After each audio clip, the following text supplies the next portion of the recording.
They stripped away the paint and put grass down on the floor of this Giants stadium, and standing on that grass is our own Pam Oliver. Pam? Hey, Joe, major electricity down here today. Boy, these guys are completely fired up. I talked to Eagles defensive end Hugh Douglas before the game. He said he expects the Giants to come out fired up and their fans to be nasty. Quarterback Kerry Collins in a great mood before the game told me with a smile he expects this game to be a whole lot of fun. One thing you did not see before the game, a whole lot of chit-chat between the different players from the different teams. Man, they are all business. Joe, back to you. All right, well, we'll say it one more time, and then we'll put it to rest for just a short while. And then I'm sure we'll hammer in the second half.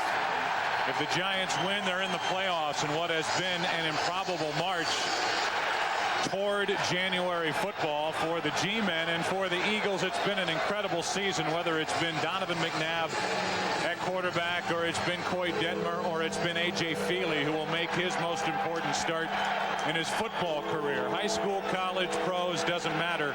This is it. They win, they get home field advantage as long as they're alive in the NFC playoffs. And when you have Green Bay in your conference, that is a major carrot sitting out there for the Eagles.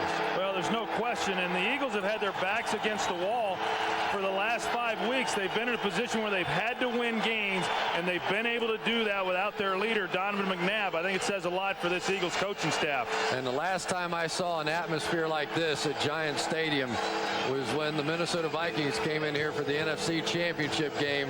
And boy, what a start the Giants got off to that day.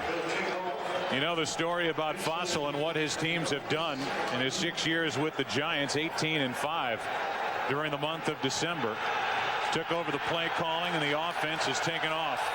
Glad you're with us. Away we go. Shorty. And from just inside the 20, it's Damian Douglas. Crosses the 30, and he's knocked down just shy of the 33, and that's where A.J. Feely will tiptoe onto this new sod at Giants Stadium and set up in the huddle with his offense, protected by this offensive line with Hank Fraley in the middle. Mayberry and Trey Thomas are headed to the Pro Bowl. Deuce Staley, a 1,000-yard season on the ground. Cecil Martin is fullback. Thrash and Freddie Mitchell, who's been a disappointment for these Eagles since being drafted in the first round out of UCLA, taking the place of Pinkston.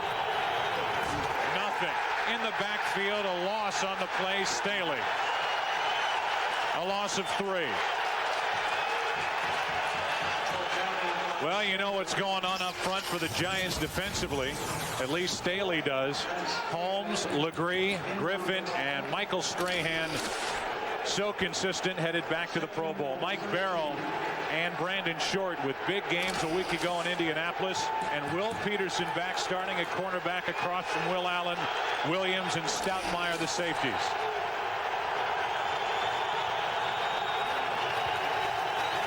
Play action from Feely. Middle of the field, and penalty flags and whistles. The play never happened. It's going to be procedure against Philadelphia. And this is not exactly the kind of start that Andy Reid was hoping for with this football team. They're playing here today. Before the ball was snapped, false start, number 76, offense, 5 yards, repeat second down. Is to come out and run the football and take some of the pressure off of A.J. Feely. He'd really love to be able to establish the run the way they did in the first meeting between these two football teams when the Eagles ran for 299 yards. Of course, a big chunk to that was Donovan McNabb. Yeah, and that's one of the things we talked about. A.J. Feely playing in a hostile environment. There's going to be a lot of crowd noise at the line of scrimmage. He's got to be extra loud so they don't have any of those illegal procedure penalties like they had on the last play. Second down and 18. Looks like the same play. Now it's a screen over the middle to Thomason, and the tight end rumbles forward for a first down. And Feely, wow. Well, one of the things the Eagles know that everybody does to A.J. Feely is blitz them early. That time Brandon Short came on to blitz, and then the tight end just is going to release late off the field. So now what they're doing is anticipating blitzes. So Andy Reid with his play calling, this type of action should probably get the Giants out of those blitzes. Look at A.J. Not exactly understated, as we saw in his first start against St. Louis at the Vet. That's Staley out of the backfield. Out of bounds just shy of the 20. And here are the Eagles, 3 plays already in field goal range, deep into Giants territory. Well, the Eagles go to an empty backfield set. They spread out Deuce Staley. Omar Stoutmire is going to be the safety who is supposed to be covering him. He overplays it, thinks he's going to go outside. You see Omar right here. He misses the play. That gives Deuce Staley open field to run. That's just a missed assignment on Omar Stoutmire's part. From just outside the 20, a double reverse, and it's Thrash with Feely in front of him. James Thrash. Touchdown Eagles. What an opening drive for the 12-3 Philadelphia Eagles, right down the field and into the end zone. Well, now you know why many people consider this to be the best team in football. In the first matchup between these two teams, the Eagles faked a lot of reverses and hit some runs against them right off tackle. Now to begin this game, they come back with a double reverse, and it's just wide open for a touchdown. Mitchell handing off to Thrash. The Eagles do a lot of this. And now we know why Andy Reid was smiling under that big mustache when we asked him if he has any tricks planned for the Giants today. The old double reverse. I think that was one of them that he didn't tell us about last night. So for the young quarterback Feely, an early lead here at Giant Stadium. This Fox NFL special is brought to you by Southwest Airlines, proud sponsor of the NFL and official airline of Super Bowl 37. Well, the Eagles couldn't wait to ask us what the condition of the grass was like at Giant Stadium. They were happy to hear that this place had been resodded a couple of weeks ago after the Giants game against Dallas. Who knows what it'll be like tomorrow for the Jets game against Green Bay, but look at what the Eagles did down on that floor as the Giants give up their first quarter points as far as a touchdown is concerned this season. Only a 4-play drive, 3 plays of 20 or more yards, and a penalty flag on the kick as Delvin Joyce takes it, gets to the 30, and that's it, but we'll check the flag. Back in the area of an offside on the kick.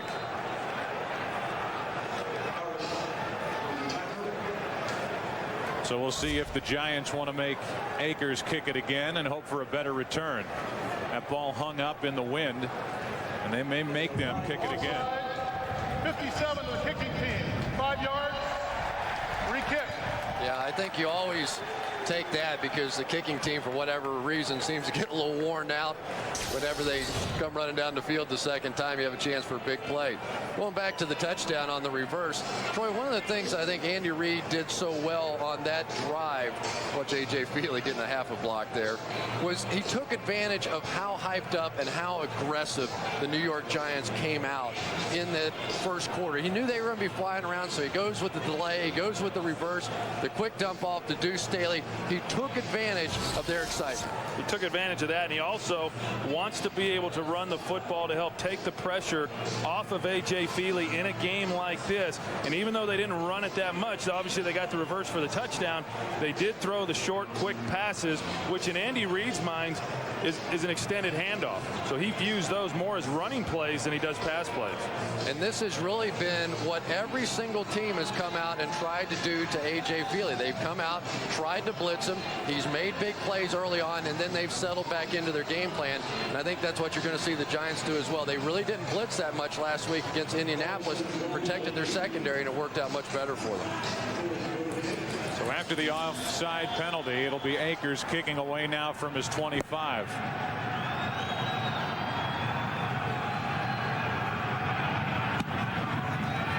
More of a line drive kick, actually better, and this is Delvin Joyce from about the 13-yard line.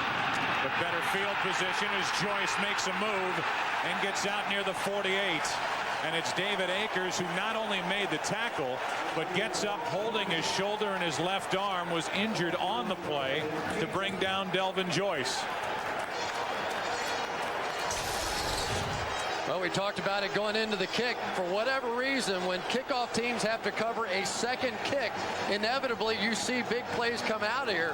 And if they end up with David Akers injured and unable to kick in this ball game, that is going to be a big, big play in the game. Yeah, the good thing that Delvin Joyce does there, he gets right in behind Darryl Jones and doesn't waste any time getting up in the crease. Kerry Collins will start with a throw, and tipped and caught by Shockey. Hello, rookie. He's down near the 30. Shockey tips it to himself. And it was good coverage by Carlos Emmons as well. It was just an outstanding throw and catch by Jeremy Shockey. He's isolated on Carlos Emmons, runs an option route. Carlos just unable to get a hand on the ball, and Shockey brings it in, and he's most dangerous. Once he gets the ball in his hands, he's thinking touchdown the entire way. Only one catch short of Mark Bavaro's Giants record for catches by a tight end, and Collins just happy to be able to get rid of it as he had pressure from Corey Simon. How about last week? We were there and watched him just dismantle the Indianapolis Colts and ended up with a perfect quarterback rating. That's what it looks like, 158.3, one of 2 perfect days for a quarterback this season. And Kerry Collins feels like he's seeing the field very well, making good decisions and throwing with great accuracy. Comes into this game with great confidence. Second down and 10, and this is Tiki Barber. A lot of room to run. First down and more. Out of bounds inside the 10.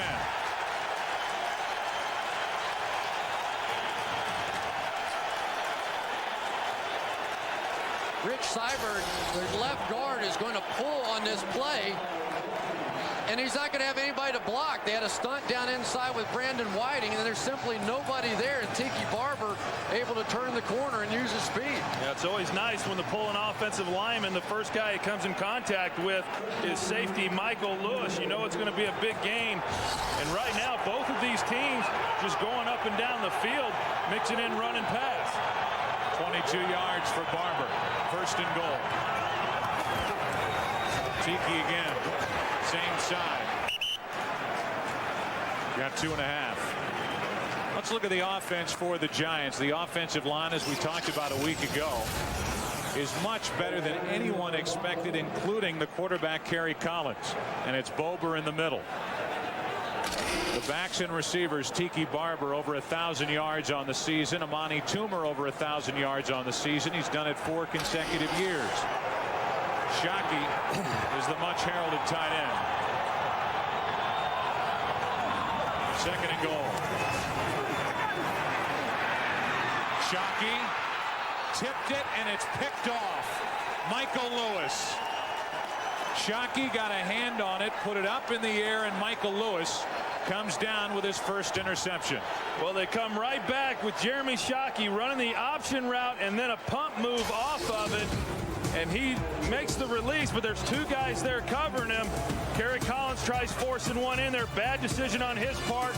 Interception, Michael Lewis. Philly with the ball and a 7-point lead.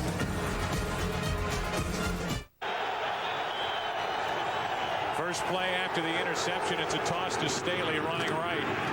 And it's Will Allen who makes the final hit to force Staley back after a gain of 4. How about Kerry Collins? He throws an interception on second and goal. His first interception in his last 129 attempts. That's a career high. And his first in 221 career attempts against the Eagles, which is an NFL record for the most attempts against an opponent without a pick. And it was a huge mistake, Troy. There's no question about it. I mean, Kerry Collins now is a veteran quarterback. To have that kind of a screw up after that drive just sucks all the life right out of his football team. That pass incomplete, broken up by Allen as he was defending against Freddie Mitchell. Well, it's most definitely a game when you're playing in a big game like this and so much on the line. Games come down to who makes the fewest bad plays, and right there, this early in the ball game, the last thing you need to do is force one in, and I think Kerry Collins will be the first one to tell you that. We saw him play so well in the championship game against the Minnesota Vikings, and everybody said, well, maybe now Kerry Collins has finally arrived. And then you come back the next week in the Super Bowl, and he has a real tough day. So he really needs to put some efforts back to back if he's ever going to be considered one of the premier quarterbacks. Third down, Thrash can't make a one-handed grab. They had Freddie Mitchell lined up on a linebacker, but could not take advantage of a matchup against Mike Barrow. And the incomplete pass makes it 3 and out for the Eagles. Yeah, and Freddie Mitchell making his second start over his career. He had one start last year as a rookie. Has not played that much unless they've gone to 4 wide receivers. They're going to need to get some production out of him today. Second game for Lee Johnson, the 41-year-old. Decent punt, and it's Delvin Joyce. Nowhere to go. And Joyce is forced out of bounds at the 38. 40-yard punt, 2-yard return. And the Giants defense gets a 3 and out after the Collins interception.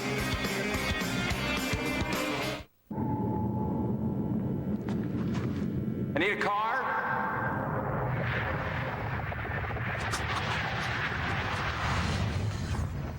No, a convertible, a red one, with under 15,000 miles.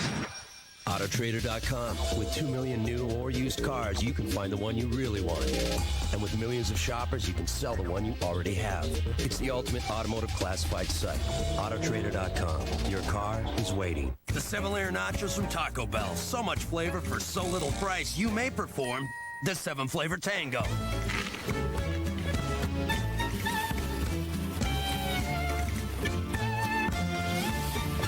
I don't think so.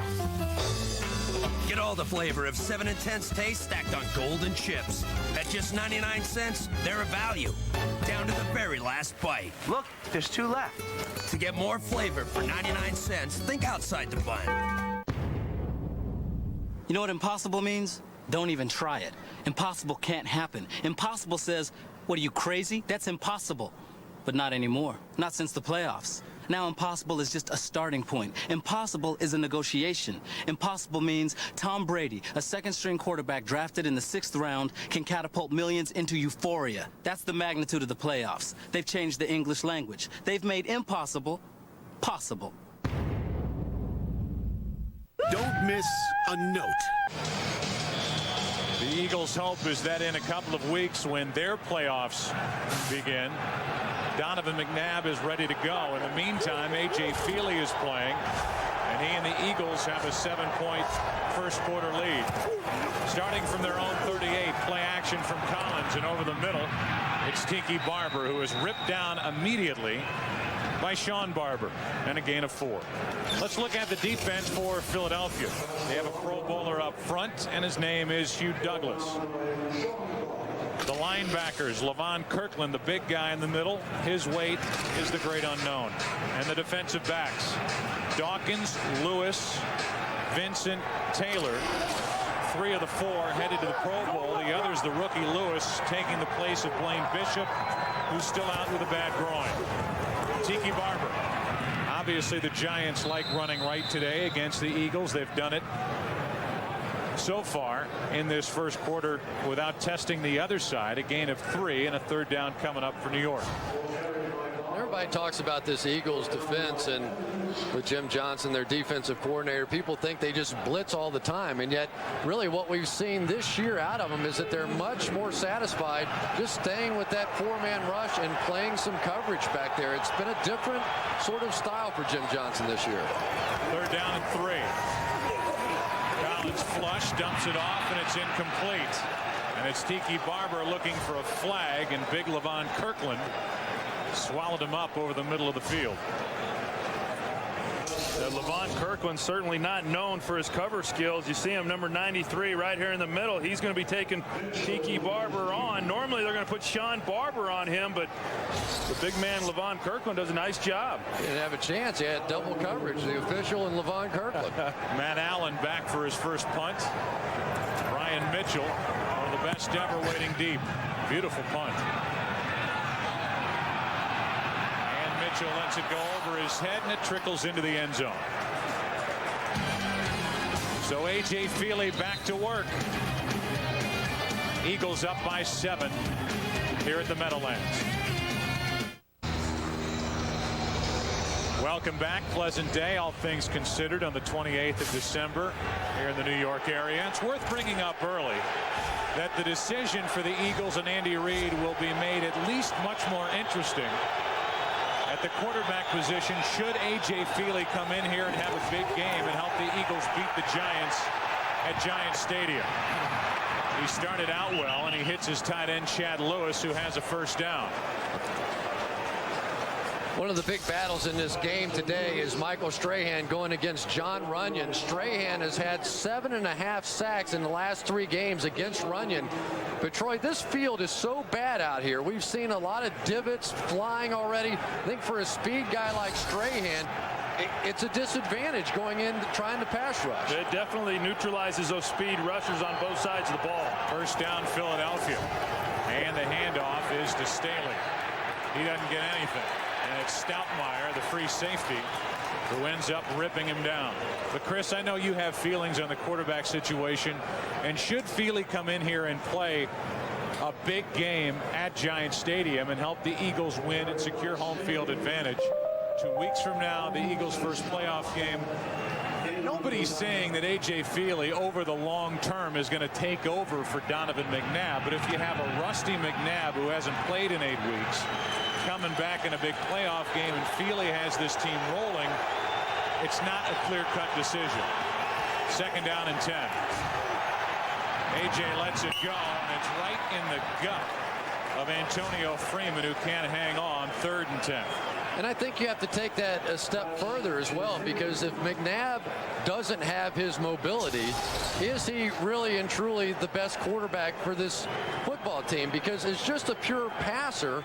Boy Detmer, A.J. Feely, probably about in the same category as Donovan McNabb. And Andy Reid really let us know last night that the decision has not been made as to what they're going to do. It depends on how McNabb is. Well, I think that'll play itself out at the end of this ball game. 3rd down and 10. This is Dorsey Levens. And Dorsey is brought down shy of a first down by 2 yards. Omar Stoutmeyer up to make the tackle. That's a great example right there by Andy Reid. Wanted to take some of that pressure off of A.J. Feely. 3rd and long on the road. Come back, hand the ball off, punt the ball, and live to play another down. And this Giants defense really has a bit of an advantage without McNabb in the game, because typically whenever McNabb plays, they had to play a spy. So it's almost like they've got an additional guy on the defensive side because they don't have to spy Feely.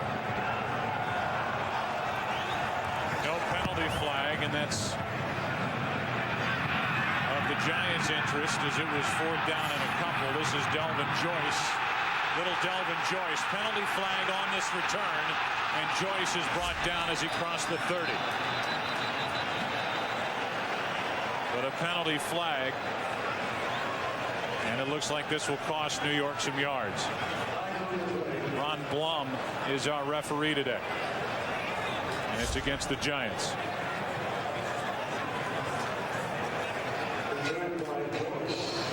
Legal block in the back, number 45, the return team.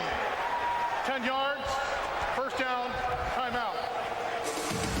So the ball is placed at the 15. That's where the Giants set up as they trail by 7. Again, a win today, and they're in the playoffs.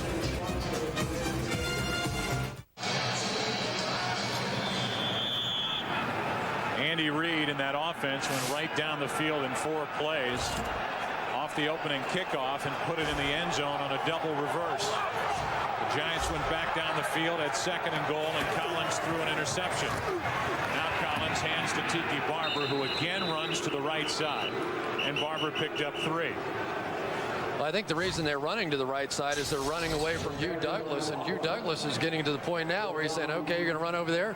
I'll show you how fast I am. Just going to sprint down the backside and make the play. He really is the dominant player on that defensive line, both against the run and the pass, and he really gave Luke Pettigrew, the left tackle for the Giants, a nightmare of a game last time these two got together.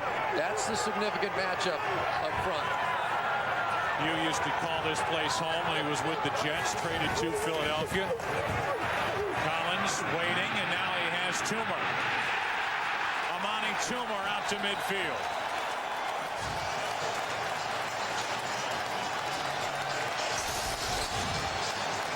Really great patience by Kerry Collins, letting the play develop. Amani Toomer on your left side of the screen.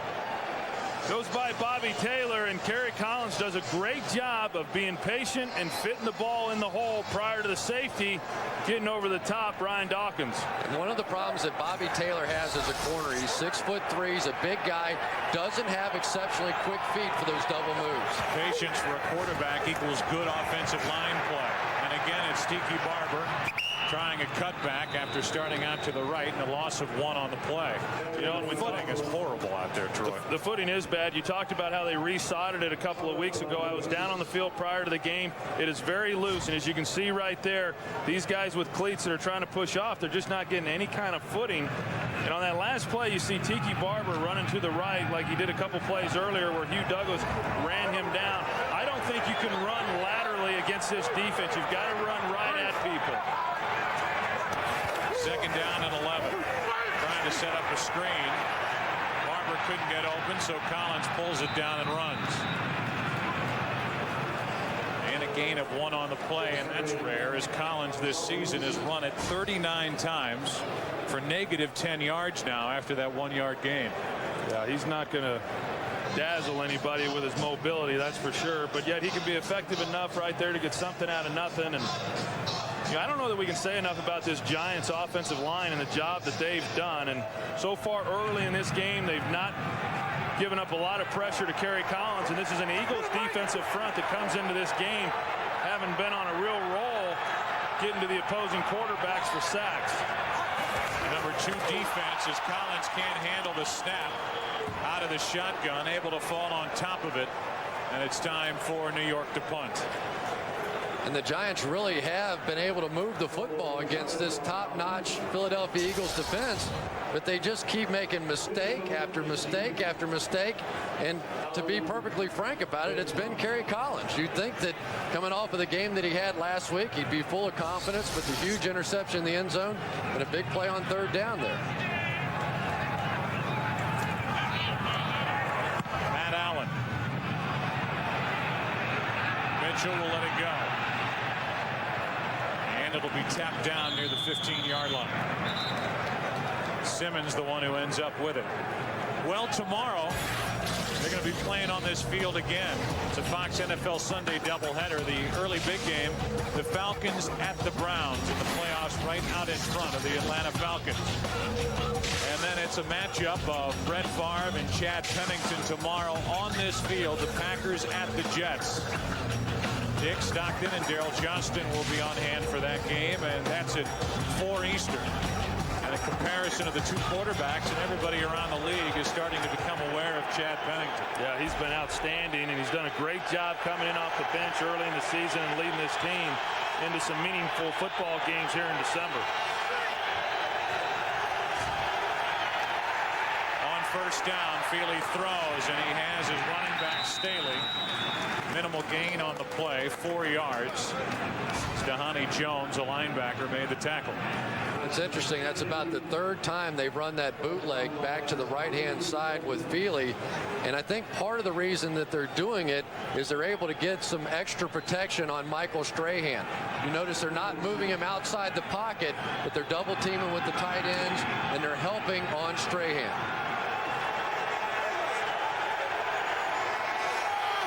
Second and 6. That's Levens. He got 1. Well, speaking of Michael Strahan, that was a great play right there. The Eagles like to run the ball to the right behind John Runyon. However, if you're going to go that way, you're going to be running right into Michael Strahan, and that is the run defense strength of the New York Giants. Just sheds Runyon and makes the tackle. And Michael Strahan is a guy who has had a tremendous amount of success working against John Runyon over recent years.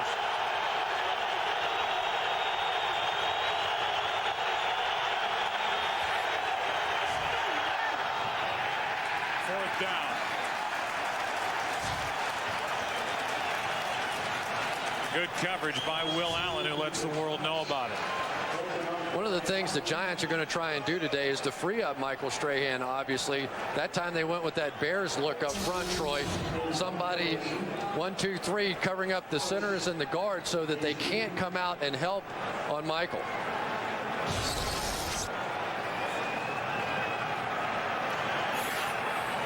Another Lee Johnson experience for the Eagles. Beautiful punt. Delvin Joyce started at the 30 and ends up at about the 30. And Sheldon Brown, one of the Eagles' high draft picks, is down the field to make the stop.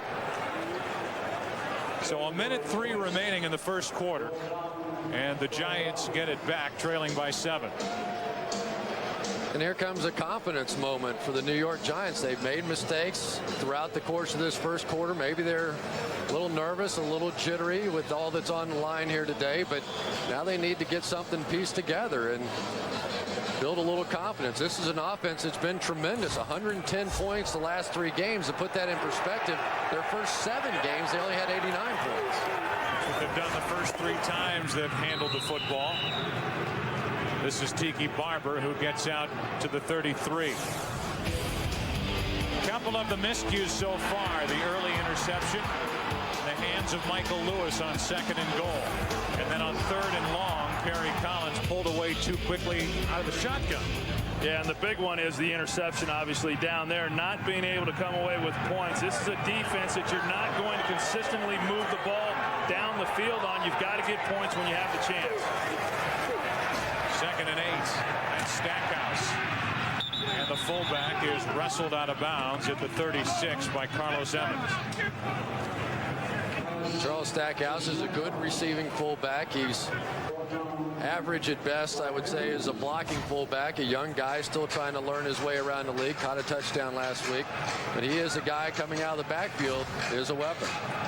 4 offensive plays into this game from the Philadelphia Eagles, and they had a 7-0 lead. That's the way the first quarter will come to a close.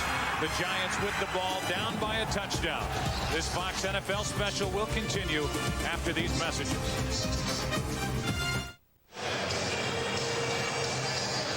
A.J. Feely talking with Donovan McNabb. Feely will tell you the guy who's humped him the most is Coy Detmer.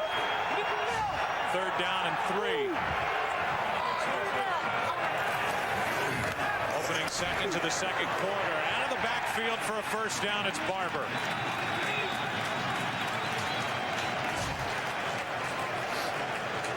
Well, this is one of the things that the Giants do very, very well within their passing game. You watch Tiki Barber come back off of play action, and he does a great job of coming out, working against a linebacker. The linebacker there, actually, N.D. Kalu, does not know whether or not he's going to break to the outside or the inside. It's a mismatch, and that's an easy 3rd down conversion. 10 yards for Barber on that play, and a first down for the Giants. Up running right, able to turn the corner and makes a nice gain out of a play that had an awkward start to it. Well, it actually looked like it may be a busted play, but it's actually not. They want to make it look like it's going to start to the right, then bring it left. But because there was nothing there, Tiki Barber then brought it back to the right side of the field. And I tell you, he's got a tremendous ability to stop and cut. And rarely do you see Tiki Barber just run out of bounds. He's always looking to get the extra yards. That's the old Bo Jackson play there, because teams would over-pursue so quickly, they just pitch it to him, let him stop, and reverse his field. Total yards, a franchise record for Barber, and that's shocking. Like he nearly lost the football, able to hang on, and he's brought down just shy of a first down. And Jeremy Shockey coming off a huge game last week, 7 receptions, over 100 yards. Leads all tight ends with over 60 receptions this season. And when you talk about a guy who's made a real difference for their ball club, I don't know that you can point to anybody other than Jeremy Shockey. He has opened so many things up for these other players, Tiki Barber, Amani Toomer, and he's just been a great player for this football team in his rookie season. 3rd down and 1. Barber tripped up from behind. Sean Barber the first to get there. Emmons was there to help. That'll bring up a 4th down. And that'll bring on the punt team for the Giants. And again, they're trying to run that stretch play out to the left side, and 3rd and short yardage. I'd like to see him go a little bit more straight at this defense. Sean Barber working in between the offensive line, able to pursue it and make the tackle. 9 career touchdown returns for Brian Mitchell. And he won't get to this one as it takes a bounce and goes out of bounds at the 23. Crowd getting on this Giants team a bit. They trail by 7. This is the 30th anniversary of that perfect season for the 1972 Miami Dolphins, and I would imagine a lot of football fans in my generation are aware that Earl Morrall took the Dolphins through the better part of that season, taking the place of the injured Bob Griese in Week 5. As A.J. Feely hands to Deuce Staley, and Staley gets up to the 26-yard line. The interesting thing about that is the Dolphins and Shula had picked up Morrall the earlier spring for about $100, and Griese went down in the 5th game. Morrall took him all the way through the first playoff game, and it wasn't until the AFC Championship game against Terry Bradshaw's Steelers that Griese came off the bench to take over for Morrall, who was on a short leash. It's A.J. Feely at the controls with Donovan McNabb and Coy Detmer watching from the sidelines on 2nd down and 7, and Feely fires complete. That's a first down for Philadelphia as Freddie Mitchell gets up after making the catch. And Freddie Mitchell, he does not lack in confidence. He's not gotten to play much this season, as we talked about, but he's still a guy who very much believes in his abilities. Looking forward to the opportunity of starting in this game today and showing what he could do. Makes a nice play there, and we saw a graphic a little bit earlier about the Eagles only being down for 9 minutes in a game since Donovan going down with injury. That was early in the game against Seattle, and it's much easier to play quarterback when you're playing with a lead than it is when you're playing from behind. Staley with a throw back to Feely. And Feely just covers up. So more trickery from the Eagles. Joe, this is the same exact play that the Giants ran last week and threw the 82-yard touchdown pass. They've got the trickery going, going to hand it off, throw it back across the grain to Feely, the exact play. And there was a bit of an opening coming across the field, and Feely just can't get his hands on the ball. Maybe the first sign of nerves out of that young man. And Andy Reid is known for his trick plays. He likes them. They're a basic part of his offense, and he's going to keep running. 2nd down and 17. After that loss of 7 and over the middle, Staley can make the catch. Just thinking about last week in Indianapolis as you watch the play develop with Barber throwing it back to Collins, this is the way the play's supposed to look. Toomer said, I didn't think the play would work because our defense in practice always sees this play coming, and they did on that last play, even with A.J. Feely not making the reception from Staley. Well, outside of A.J. Feely not catching the football on that play, let me tell you another reason why it worked last week. They were doing it in a dome.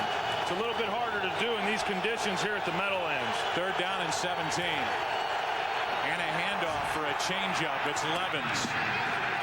Not much yardage in time for the Eagles to punt.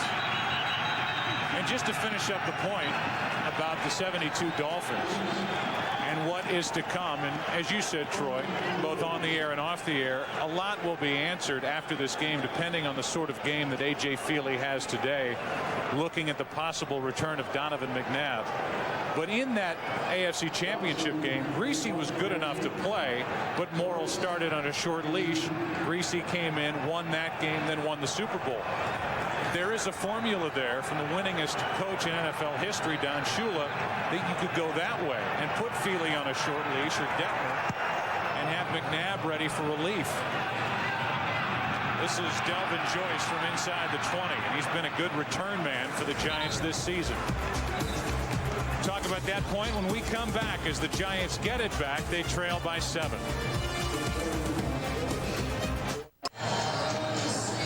Troy, I know you were itching to jump in about that 72 Dolphins example that I threw out before the break. Yeah, the only thing I would say is that the Dolphins won. They won when Griese came in and played, and if the Eagles win, regardless of who's the quarterback, it will be the right decision. If they don't, it's going to be the wrong one. Collins over the middle, the ball's in the air, and it drops incomplete. That's Campbell, Dan Campbell, who could not make the connection. Let's go back to week 8 in October. Hugs all around, but there weren't any hugs after this hit that ended the season for Ike Hilliard. The hit came from Dawkins. Stackhouse fumbling on the one that really changed the complexion of the game, and Donovan McNabb had over 100 yards on the ground.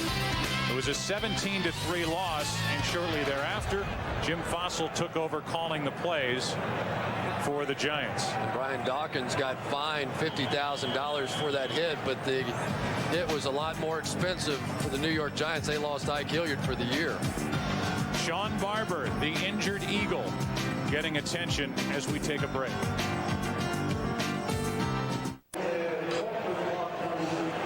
Well, good to see Barber get up and be able to walk off the field after an awkward hit on Campbell. Anytime you lead with that head and momentum carries right into you, there's neck injuries and the stingers that incur. Hopefully he'll be back in the game. Ike Reese is his backup. He takes over at 2nd down and 10. And it's Tiki Barber. Carlos Emmons with friends there to make the stop, and that'll bring up a 3rd down after a gain of 4. One of the things about this Giants offense that they've had a lot of success lately with is playing with their 3 stars, Amani Toomer and Tiki Barber and Jeremy Shockey, sort of like Phil Jackson with that triangle offense with the Lakers. Just keep getting the ball in their hands. So far we've seen throws to Dan Campbell, to Charles Stackhouse.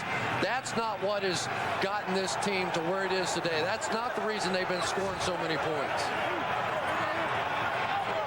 3rd down and 6, and the Eagles show blitz. Don't come. Collins has Barber. 1st down.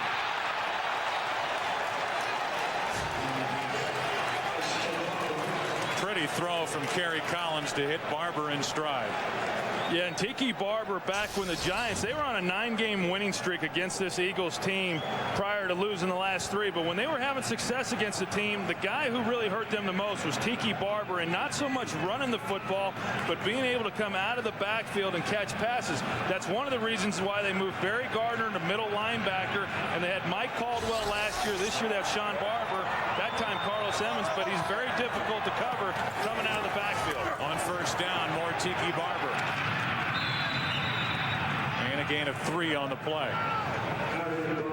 One of the things that we've expected to see here today is the mismatch on the early downs, that being Jeremy Shockey working the middle of the field against Levon Kirkland. Levon Kirkland is a big, very good run-playing middle linebacker. What he doesn't do well is play in space, and so far they have not taken advantage of that mismatch. But is it realistic, Troy, to think that Kirkland will end up on Shockey today? Well, they're going to do everything they can in their power to make sure that that doesn't happen. 2nd down and 7. The outlet valve is Barber, and the throws behind him wasn't much there anyway. 3rd down coming up. Yeah, and one of the things they do right there in order to try to get that matchup is they bring Amani Toomer, motion him down inside. He's now going to take the middle of the field between the hashes, and then it's Levon Kirkland who he's going to be matched up on. Jeremy Shockey, he's getting attention on the outside. Even Bobby Taylor as a corner is coming in to help. He's playing the outside. They're in and out with Bobby Taylor, and Levon Kirkland had a chance for Amani Toomer inside. And Shockey's saying throw the football. We're playing it off either side of Levon Kirkland. Either throw it to Toomer, throw it to me. It's there.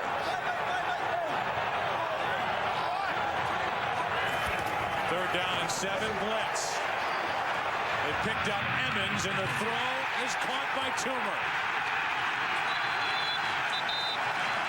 A Pro Bowl snub for Amani Toomer. A huge game a week ago, and a big catch on 3rd down there. Well, the offensive line does a great job of picking up the blitz. It's one of the few times today that the Eagles have sold out with the blitz off the slot. Kerry Collins makes room for the throw, and then Amani Toomer on the end of this play does a nice job of using his body, shielding the defender, and going up and making the catch. Did you see Dan Campbell come all the way across the formation there and pick up that blitz? What a great play. Collins hit from behind and dropped to Douglas. And that's the mismatch we talked about earlier in the game. Luke Pettigrew, simply no match for Hugh Douglas in the first ball game. And here once again, just the speed and the power of Douglas coming around the corner. Kerry Collins never had a chance. And that's Hugh Douglas's 6th sack in the last 5 ball games, and really has just done an outstanding job. In fact, that whole defensive front has done a good job of getting pressure on the quarterback and just use pure strength and speed to get by Luke Pettigrew on that play. And I think the speed is something that Pettigrew can handle. I think it's the strength that's really been the problem in playing against Hugh Douglas. Play clock was down to 3 seconds, so Kerry Collins spends the first time out of this first half. 6:12 left.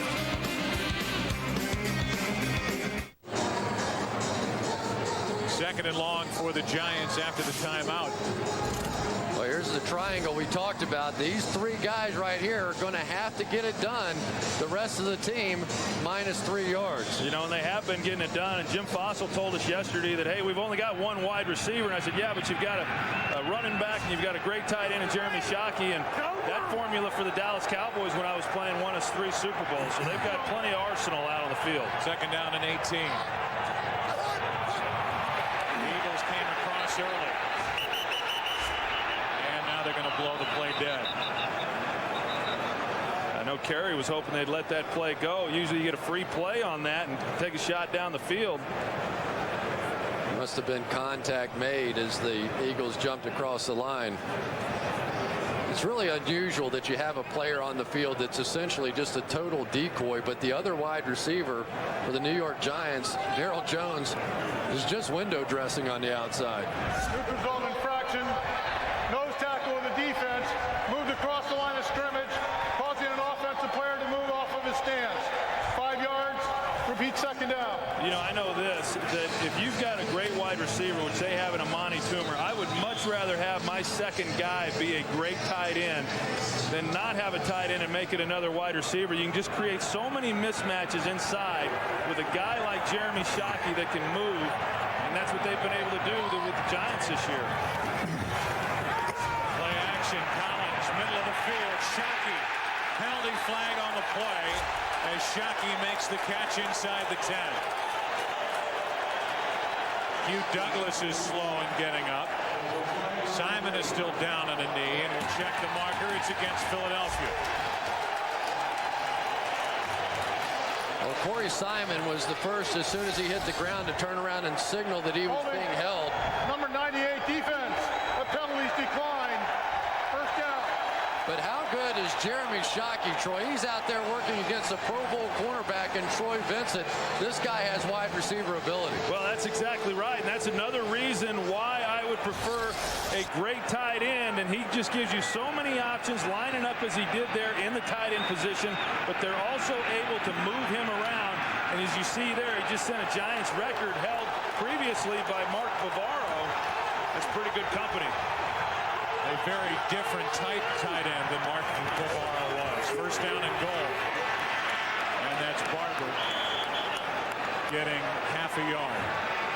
I think Manis on the stop. Excuse me, Joe. One of the things with Jeremy Shockey that I think more than even his physical talent is the attitude that he's brought to this offense. Just the ability to run over defenders, as we saw in that Colts game last weekend. Safety David Gibson. They've always been bad guys on the defensive side of the ball, but sort of finesse guys on the offense. And now he brings that same sort of attitude to this Giant offense. He brings some real toughness to that group. On second down, Collins, Stackhouse, touchdown, but a penalty flag. It's a hold, and it's coming back. A penalty against the Giants will erase the touchdown. Well, here we go again with the Giants' mistakes in key situations. They've been moving the football up and down the field. Number 78 offense, 10 yards. Repeat second down. That's on Mike Rosenthal, and you're right. They got down there earlier. They failed to capitalize with the turnover. Now they got Mike Rosenthal after a touchdown pass to Stackhouse, and it's going to come back. And that's terrible. That's just not a hold. That's a defensive lineman that loses his footing, and Mike Rosenthal just throws him to the ground. It costs the Giants a touchdown. Just horrible. Second down and goal from outside the 15. Collins to Barber. Another penalty flag on the play. And Shockey is indicating it's against the Eagles. Yeah, Jeremy Shockey, he's pretty easy to read as far as what he's thinking out on the field. He's feeling as though he was held. Illegal contact, number 51 defense, 5 yards. It's an automatic first down. And these Eagles linebackers are really having a tough time trying to keep up with Tiki Barber. That time, Carlos Emmons, it was just barely beyond that 5 yards, but it was beyond 5 yards. And I don't know if Jeremy Shockey doesn't start selling it to the official if he's going to get the call, but he was able to, and he got it. So now it's a first down from the 11. And now Shockey's lining up out wide. It's not first and goal. It's first down, and that's Darryl Jones. A little move, and he's brought down at the 3.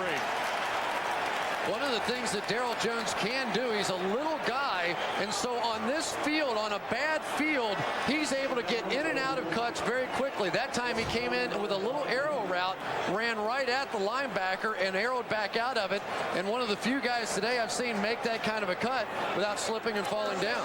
Yeah, and how about this drive that the Giants are currently on and what they've overcome? They overcame the big sack. They had the third down conversion on 3rd and long. They've overcome the penalty. Now they're in position to get it in the end zone. They even got a catch from a window dresser. Now Barber loses the football. First of all, Barber slipped as he was trying to get to Collins for the handoff, and then the ball came out. And at the bottom of that scrum, we'll see who comes up with it. Well, that's right. It doesn't matter who had it to begin with. It's just fight for your life down there right now, whoever comes up with it. And I just don't know how much longer the New York Giants organization can keep this football field here. I mean, it really is time for field turf or something, because this is just, for a championship caliber game, these players deserve better than what they have out there on that field.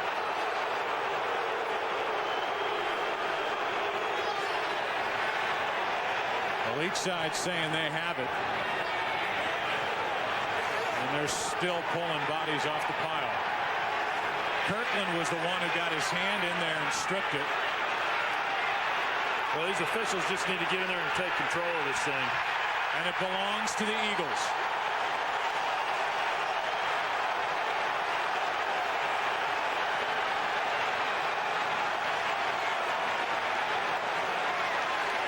So another red zone turnover for the Giants.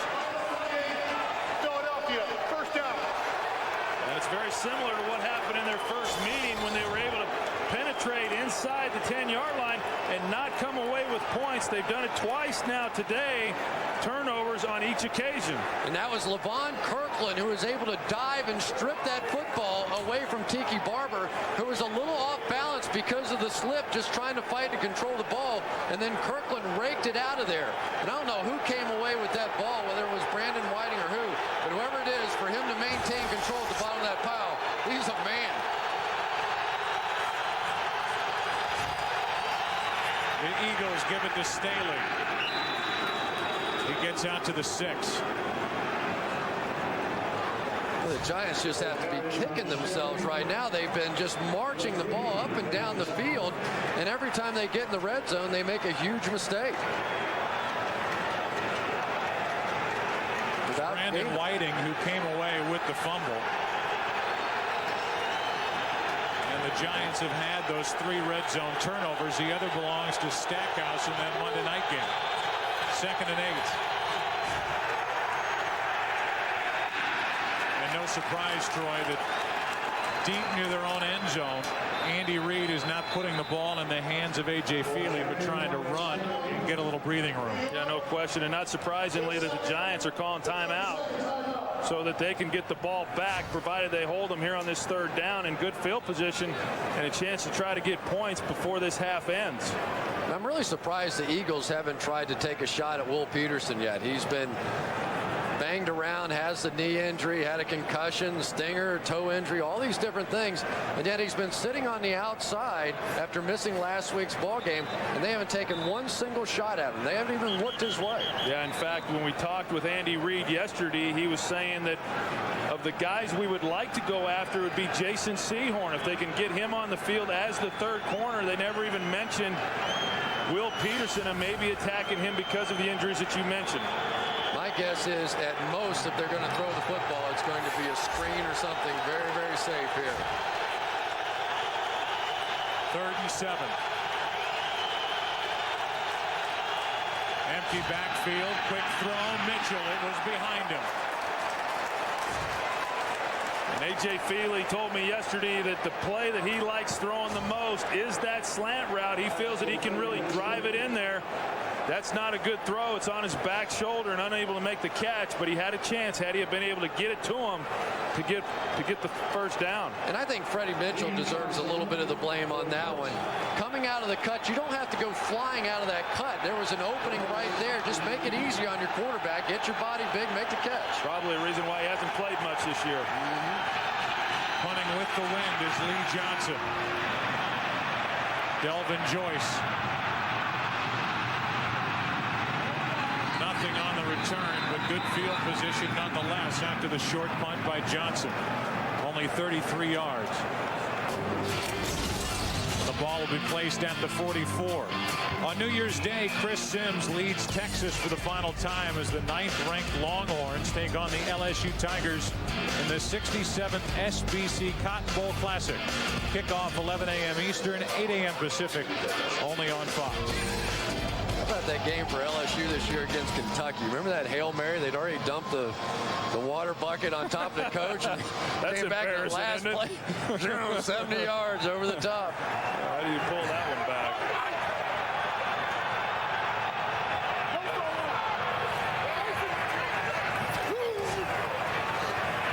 Trying to set up a screen to Shockey. Wow. And it is well played by Emmons, who's been shadowing Shockey all day.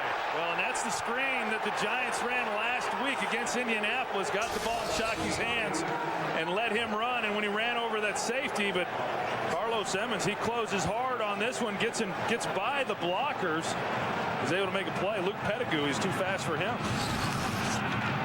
Boy, was that some play by Emmons. Really an underrated player on this defense. Never gets a whole lot of credit. The 2-minute warning hits. They'll put 2 minutes on the clock, and the Giants face a 2nd and long when we return. Coming up on the Visa halftime report, JB, Terry, Howie, and Jimmy will have an update on what the playoff picture looks like and a preview of the Chiefs and Raiders. That game's coming up later today. Boy, these New York Giants have piled up 175 yards on this number 2 ranked defense of the Eagles, but have been shut out so far in the first half. And this is why. Keep an eye on N.D. Kalu right here. He's a pass rushing specialist coming off this end now. 2nd down and 16. There was Kalu, who was cut down, and there's Shockey, who falls down at the 45, and it'll be 3rd and long for the Giants. Yeah, I don't know that he would have gotten much more on the play, but he did bobble the ball, but he also slipped. And you see there the turf just coming up, and as this game progresses, it's going to become more and more of a factor in this game.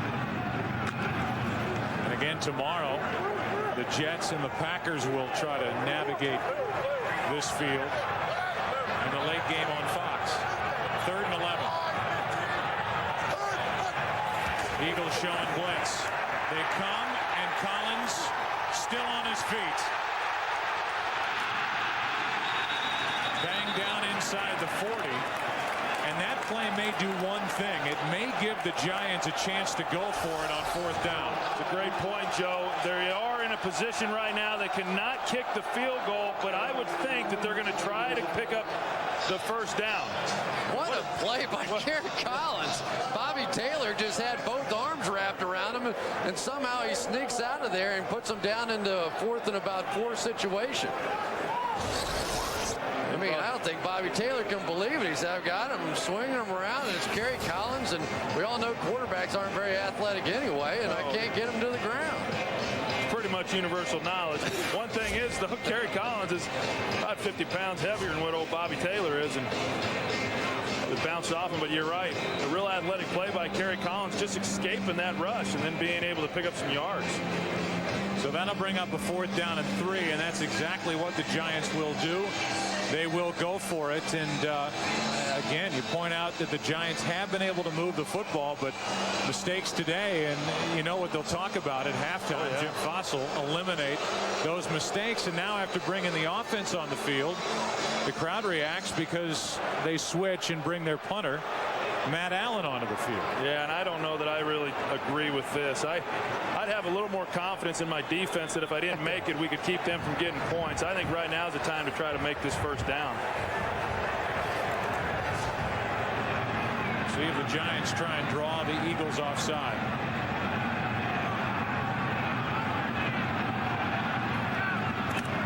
They tried, they didn't bite.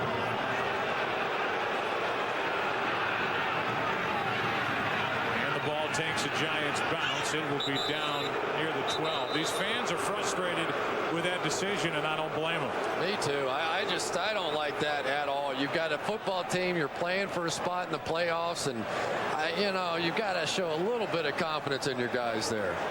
The mistakes that have happened for the Giants in the red zone. They've turned the ball over twice. The first on the tip, and then the interception by Michael Lewis.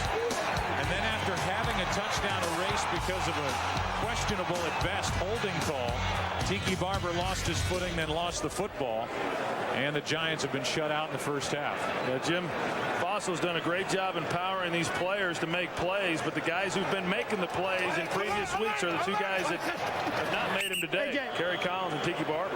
Well, plus you just kind of suck all the life out of your football team is in that sort of give-up situation, punt the football. Now you're going to go in at halftime and try and convince your guys, come on, guys, let's get it going, let's get it fired up. Well, coach, if you wanted to get us fired up, let's go for it on 4th down. Yeah, I think at times you got to show a little confidence in your team, and yes, the crowd is getting a little bit restless right now. They handed out 65,000 towels for them to wave, and they haven't had a chance to wave it. Good way to keep your hands warm, at least, on a cold day in the Meadowlands. James Thrash, the only touchdown of the day on a double reverse.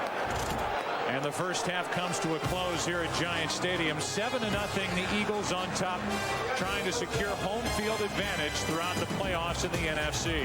The Giants trying to win to get in the playoffs. Stay tuned for the Visa halftime. JB, Terry, Howie, and Jimmy right after these messages and a word from your local Fox station. Well, A.J. Feely is undefeated as the Eagles starting quarterback. Kerry Collins has been on a roll and only 7 points, and the points were scored early. Let's go down to the field and check in with Pam Oliver. Okay, Joe, even though the field is terrible, Andy Reid is not blaming that for their problems in the passing game. He said our receivers have just plain had too many drops, and they have to do a better job in the 2nd half. One other interesting note, Eagles linebacker Carlos Emmons has warned his teammates to look out for Jeremy Shockey. He says he feels like Shockey is trying to bait them into some penalties. Jim Fossil obviously upset about those turnovers in the red zone. He says those mistakes have really cost us. He feels that they can get the running game going and protect their quarterback, they'll be all right in the 2nd half. Back to you. All right, Pam. Well, Shockey was actually flagged for a little bit of that extracurricular stuff in the Monday night game. I'll ask the dumb question. What do you expect to see in the 2nd half? I expect to see a lot of the same. I think what the Giants are doing is working. They've just got to hang on to the football and can't turn it over when they get down inside the red zone. I really think they have to change a little bit. They have to come back and work the middle of the field. What we've seen is Tiki Barber and Shockey being able to work against those guys inside, but you have to throw it on early downs to be effective when you have Kirkland in the game. David Akers suffered a stinger early in the game. We haven't seen him since then, making a tackle on that kickoff return. Eagles offense has had only one play inside Giant territory, yet they lead 7-0. Delvin Joyce takes it from the 2. Penalty flag on the return. So another flag, and you would think it's against the Giants, and it is.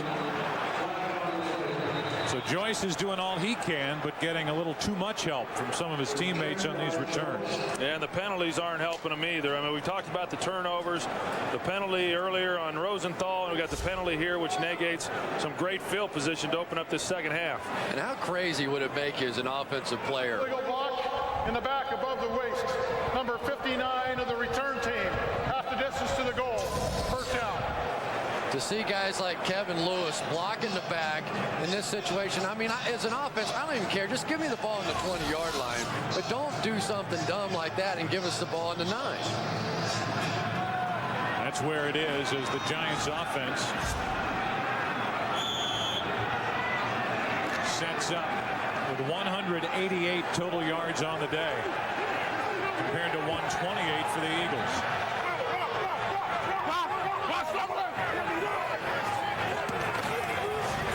Start with a run, and it's Tiki Barber trying to run it up the gut, and he gets out to the 11, a gain of 2. Let's look at some of the other stats from the first half. Rushing yardage, passing yardage, total yards.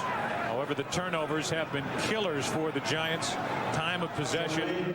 The Giants have led in every category, but that third from the bottom is the one that's crushed them. Well, and the other one, which shows you the New York Giant defense doing a pretty good job, is right here. Not getting the Eagles, allowing them to convert on third downs. That's big. Which makes for all the more reason why they should have gone for that fourth down, because your Giants defense was doing it. Absolutely. Shockey was split out wide to the left, and that's Tiki Barber. He stretches forward and brought down right at the first down marker.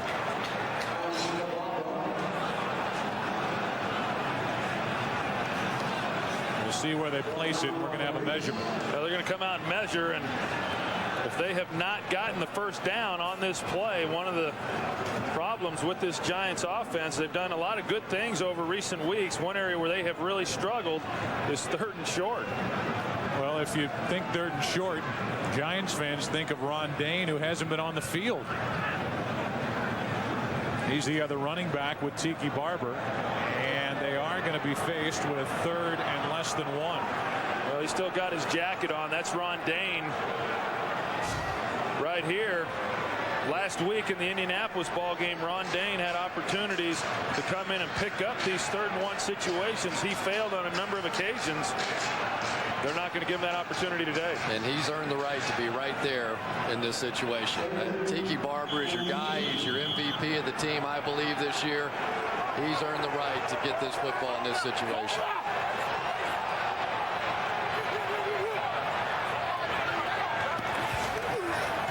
And it is Barber. And it is a first down.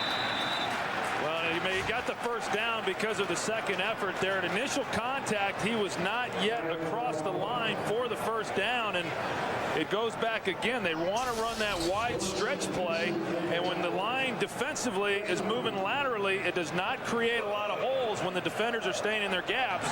Makes it very tough. Great effort by Tiki Barber to pick up that first down. The Philadelphia Eagles trying to win 13 games for the first time in franchise history. Trying to go 12-0 in the NFC Conference play and 6-0 in their division. There's another mistake as Kerry Collins ends up having to fall on the football. Put the big top over this play. Yeah, I'll tell you what, this is week 16, 16th game of the season, and you're fumbling balls like this, I mean, there's no excuse for it. Loss of a couple on the play. We have a heater malfunction, which gets your guy on camera. Butch, what's his name? There's Butch is security. There he is. This is Butch. He always finds his way into your living room. Second down and 11. That's Shockey. The football comes out, but they're blowing the play dead. And Shockey is brought down right at the first down marker. He got 12. There it is. That's what we've been waiting to see all day. Shockey working inside on Levon Kirkland. Just simply too quick. There's no way Kirkland can get out of his break to cover a guy like Jeremy Shockey in that situation. They need to come back to it, come back to it, come back to it. And the way that they force Shockey on Levon Kirkland is, as you see, they run Dan Campbell into the flat. That pulls Carlos Simmons off of coverage on Shockey and gives him one-on-one on Kirkland. 6 catches for Jeremy as Tiki Barber has some room to run. Brought down at the 41 with another first down. Well, once again, the New York Giants between the 20s tearing them up. You know, they've really done a great job all day just marching it up and down the field against a tremendous defense in Philadelphia. Their problem is they just keep making the mistakes down in the red zone. Yeah, if it was a 60-yard field, they'd be scoring a lot of points today.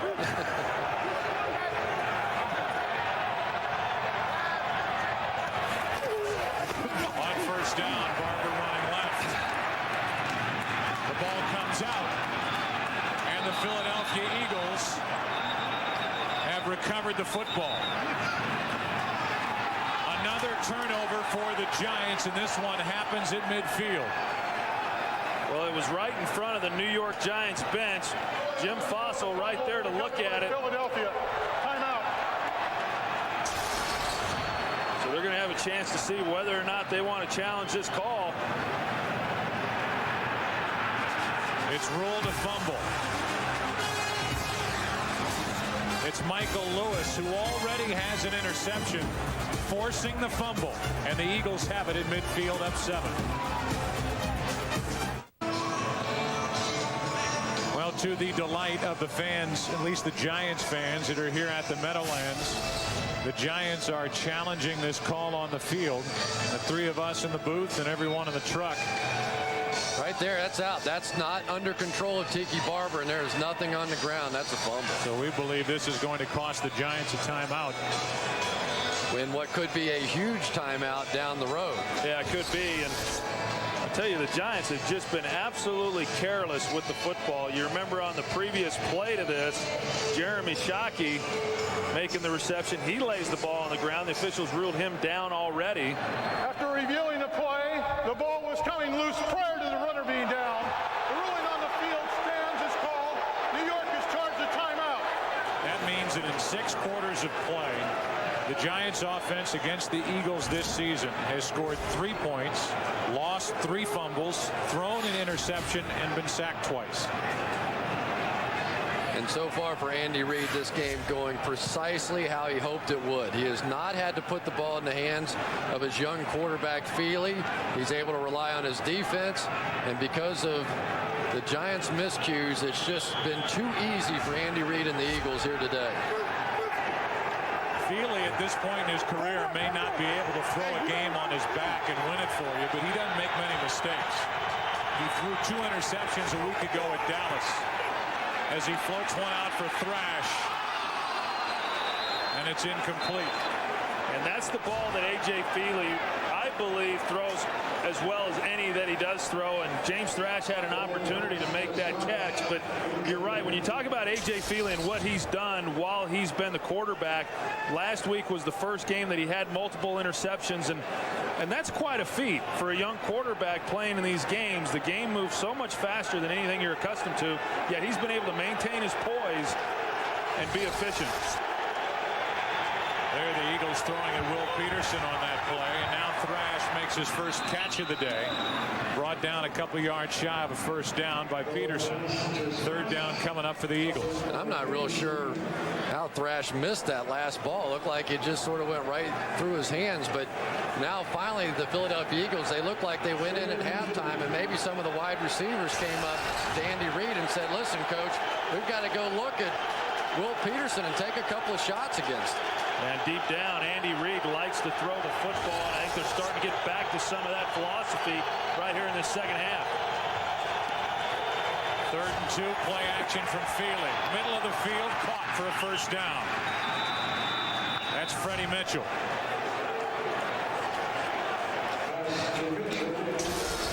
Andy Reid wanted to get some people on Michael Strahan and help protect Feely. This time they've got Dorsey Levens coming out, doing a good job on Michael Strahan. And A.J. Feely does a great job here of getting to his 3rd receiver. He checks his 1st receiver, his 2nd receiver not there, comes down, keeps the chains moving. Only the 6th first down of the day for the Eagles. They want to throw it again. Feely lets it go and incomplete. Peterson defending.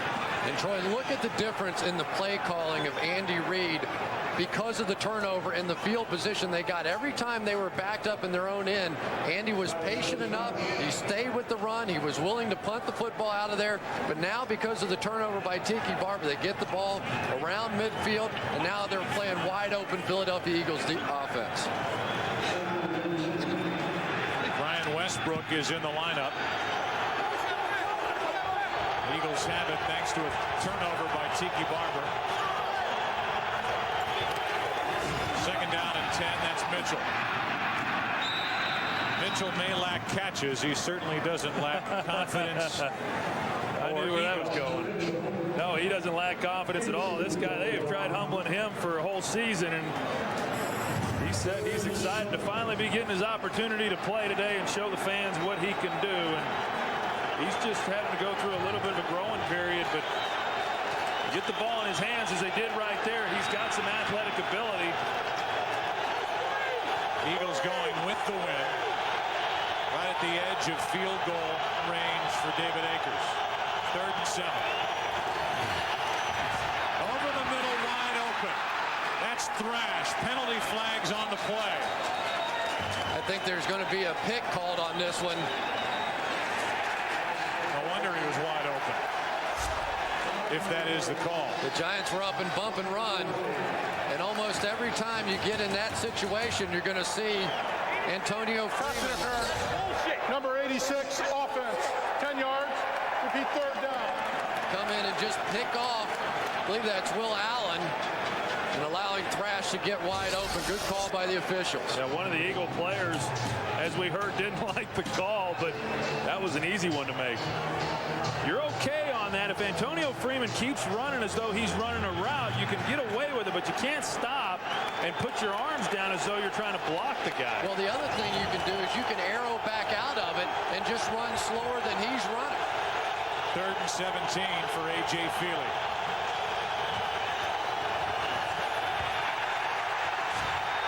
Feely lets it go. Incomplete, and Feely took a hit from Cornelius Griffin as he let it fly. And I'll tell you what, well, you got A.J. Feely on the ground. He took a pretty good hit. He's up now. You see he works up in the pocket. Anytime you start working up, you're going to take a hit. Cornelius Griffin puts it on him, but Omar Stoutmire, the safety, was in perfect position to intercept that ball and just completely misplayed it. I'll tell you what, though, John Runyon's been doing a nice job on Michael Strahan today, his old nemesis.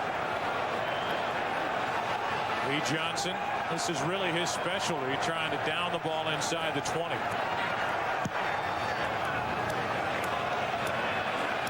Joyce will let it go, and it takes an Eagles bounce.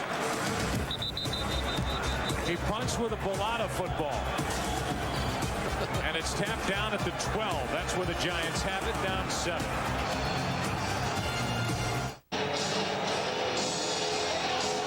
Giants with the football down by 7. Offensive leaders, Tiki Barber, Amani Toomer, Jeremy Shockey all year. He continues today. And they hand it Tiki Barber, who's fumbled twice today. And Barber picked up 5. Sometimes you have to adapt your game plan to the playing conditions. And right now, because of the field and the lack of the pass rush, there's only been 1 sack in the ball game on either side. You really need to begin to focus on what you can do best. And I think right now that's throwing the football if you're the New York Giants, because the Eagles aren't getting there with the pressure. Curtis Martin and Brett Favre are watching this game, wondering what the footing will be like tomorrow. Over the middle. There's a throw across the middle, Cris, and it's Shockey for a 1st down. Those two guys, Tiki Barber and Jeremy Shockey, both just too physically gifted for the linebackers of the Philadelphia Eagles. And it's not an insult to the Eagles guys, because they're pretty athletic as well. But these two guys are just special players in this league, and I don't know why you don't take advantage of it. All the Eagles are doing are just dropping back in zone defenses.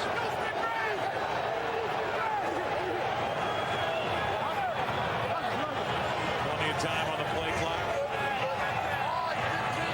1st down for the Giants. Barber with a blocker in front of him. And a good play by the safety up to make the stop. Let's go down to the field and check in with Pam Oliver. All right, Joe, Coach Jim Fossil had some concerns about some of the guys in the secondary slipping a bit too much. He made safety Omar Stoudemire stop by him as he came off the field, and he questioned what kind of cleats he was wearing. Fossil then demanded that the equipment guys change all the cleats that the secondary guys were wearing to try to get some better footing. Back to you. Yeah, and that's what I saw on that play. Omar Stoudemire, if he doesn't slip, he picks up an interception on that previous possession. It was Dawkins who made that last tackle. It's second down and 3. And Barber another chance. Good move. First down, Tiki Barber. Out to the 40. And Tiki Barber is the one guy that we haven't seen slipping out there. Sometimes, and we were talking about it earlier with Daryl Jones, those smaller, lighter guys don't tend to dig up the turf the way the big guys do. Yeah, and how about here? Kerry Collins, the pocket is collapsing around him. He hangs in there, doesn't step into the throw, gets the ball out to Tiki Barber. Tiki Barber out in open space does what he does best and makes people miss. Big down. 122 total yards on the day for Barber. Got 8 on that last catch. On first down, Collins hit as he throws. It's up for grabs. And playing defense was Amani Toomer. That's a great job by Amani Toomer. That ball comes straight up in the air. There are 3 Eagle defenders down there to make the interception. Amani goes up, plays basically volleyball, and just bats that thing on the ground. That one was going to get intercepted. Indy Kalu was coming with the pressure on the outside, and this thing just gets knocked straight up in the air. Giants very lucky on that one. That's a sickening feeling for a quarterback when you get hit and you know the ball shot straight up. More times than not, that is an interception. Kalu came off the field injured. And it's Tiki Barber. They can't bring him down, and Barber's still going. Forced out of bounds. Just shy of the 20. This play has been tearing up this Eagles defense all day long. Luke Pettigrew on the outside getting his man pinned and allowing Tiki Barber, who starts initially up the gut and then bounces it to the outside. They've been able to get their offensive linemen out in front, and it's just been there play after play. Yeah, that time they pulled the center, Chris Bober, outside, and this is an athletic offensive lineman, and that's one of the things that they do best is pull and move. They're not quite as good just firing straight off the ball and trying to move big people. Ron Dane has taken off his coat and his muffler and his hat, and now he's in the lineup as we have penalty flags and whistles right at the snap. Delay a game, offense, 5 yards. Repeat first down. Go back to that run. Watch Chris Bober come out and pull around, and Luke Pettigrew, pretty good hold there on the outside too on you, Douglas, but the officials are letting it go. And Jeremy Shockey also involved in that, creating the lane along with Chris Bober's block. First and 15. Into the end zone, open, incomplete. The ball took off, and Daryl Jones couldn't come down with it. Well, I think Daryl Jones just mistimed it. I think if he runs a few more steps, he's able to make that an easy catch. You're absolutely right, Troy. He got nervous. He tried to jump, and there was no reason to jump. You'd run a couple more steps. Maybe he thought he was closer to the boundary than what he actually was, but here you end up now with a rookie in a key situation. You don't have Ike Hilliard out there. Joe Jurevicius is down with the Tampa Bay Buccaneers, and they're reduced to playing with a guy who shouldn't be on the field in this kind of a game. Second down at 15, Tiki Barber. That'll bring up third down. By the way, when Daryl Jones had a catch in the first half, it was the first catch by a wide receiver other than Amani Toomer since Week 13's game against the Washington Redskins. So it's either Toomer or no one else for the New York Giants these days. Yeah, and Amani, he's done a great job of shouldering the load. And now you look at where we're at. 3rd and 7 right now. How big a penalty was that delay of game penalty? And as a quarterback, you cannot allow that to happen. Every time you have a delay of game penalty, it is on the quarterback's shoulders. You got to be more aware of it. Now it's 3rd and 7. Eagles come on a blitz, and the throw hits the back of Shockey and or Barber who had the coverage. It's 4th down. And while for the most part the Eagles have been playing a zone defense, we were talking with Kerry Collins last night. He says in every critical situation we know the Eagles are going to blitz. They blitz there, and for whatever reason Jeremy Shockey maybe didn't read the blitz, but he's going to have to break that play off because really there's no time at all for Kerry Collins. Simon had pressure and a 36-yard try now to get the Giants on the board from Matt Bryant. And it's no good. Pushed wide right. So now you have a rookie kicker, Matt Bryant, who misses the field goal. Missing from 36. 25 out of 31 on the season. And no bigger miss than this one here from Matt Bryant. More frustration for New York. Giants have over twice the total yards of the Eagles, 304 to be exact. No points. 36-yard try missed, and it's still 7-0 Eagles.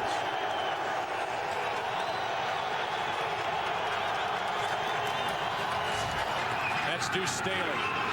Room to run, and Staley is out near the 35. After the miss, Jim Fossil had this reaction to his team coming off the field.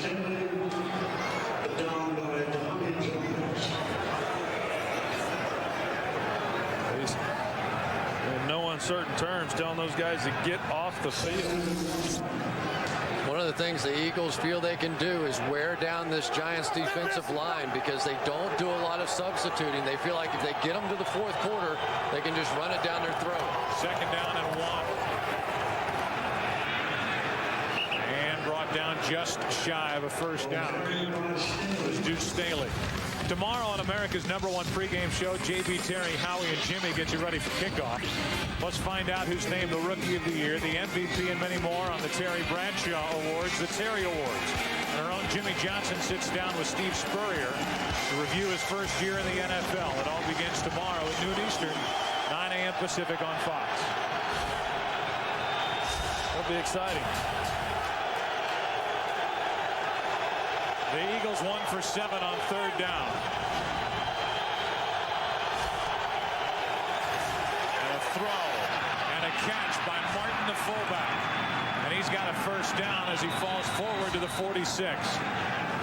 Well, so much for him trying to protect A.J. Feely on 3rd and 1. The Giants really coming. Michael Strahan got a great jump off the block. And I think he thought Cecil Martin was going to help block him.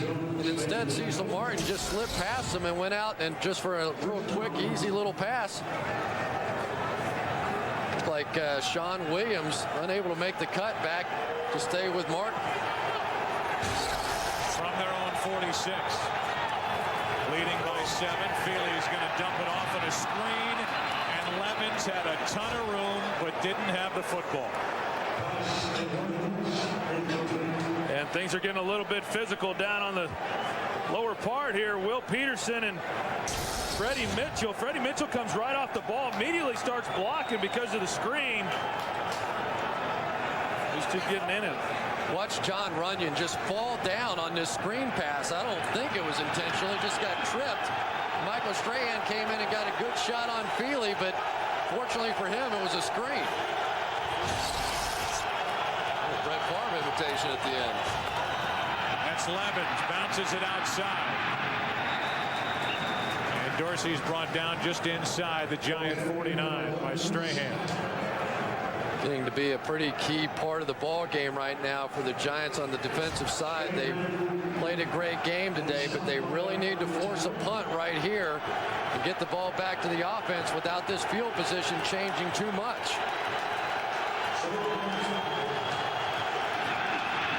Giants have dominated across the board. However, there are 3 turnovers to the Eagles' 0 so far in this game. Feely throws and he guns it to Freeman. And Freeman is brought down short of a 1st down. Antonio Freeman didn't get far enough to pick up the 1st down on that play. And Trey Thomas on the outside got injured on that play. Good job by Jason Sehorn making the sure tackle, but Trey Thomas, the Pro Bowler left tackle, has had the problem with the quad. And if he can't go, it may really open things up for this pass rush. Yeah, nice job by Jason Sehorn making the tackle, keeping Antonio from getting the first down. Bad job by Antonio Freeman not knowing where the markers were. Lee Johnson into the end zone. So a chance for the Eagles and Lee Johnson to pin the Giants deep. And it goes into the end zone, and New York has it. Trailing by 7. Back to work goes Kerry Collins and friends. The New York Giants have been racking up the yards, but no points. 7-0 Philadelphia. The Giants can still get into the playoffs even if they lose today, provided the Saints lose tomorrow. They host Carolina. They don't want to have help. Catch is made by Campbell, and a short gain on the play. 4 yards on the completion, and that brings us to the close of the third quarter here in East Rutherford, New Jersey, where the Eagles from Philadelphia lead 7-0. This Fox NFL special will continue after a word from your local Fox station.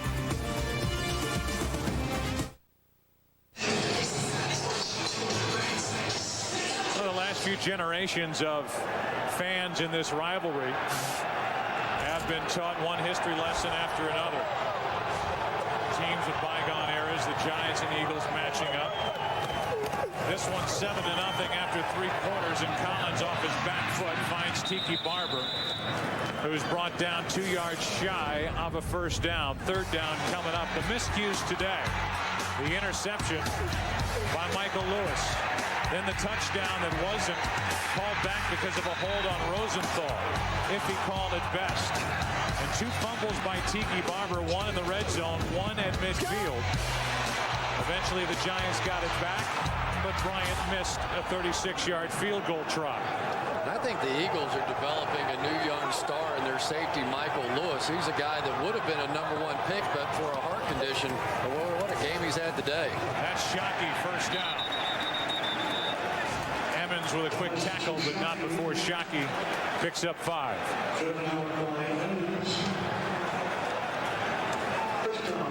Well, Kerry Collins, this is one of those moments. He has been a guy whose career has been up and down, and Carolina took that team to the championship game. Of course, had all the downside that we don't need to rehash again, what happened to him there. Bounced down to New Orleans.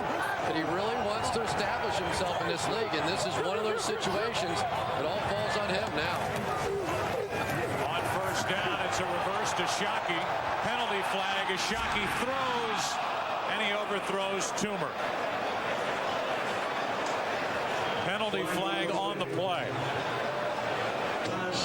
And it's a personal foul, a clip against the Giants.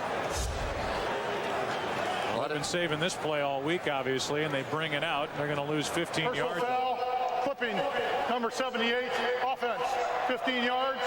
Repeat first down. They got Rosenthal again. Yeah, they got Rosenthal again on the play, and it was not looking real good from the very start. To get pressure, Brandon Whiting gets pressure, and so that's when Rosenthal comes and clips him in the back. And you're right, Joe, they had been working on this play all week long, thought it would provide them a big play, much like what they ran last week against Indianapolis, and then they lose 15 yards on the play when they had a little something going.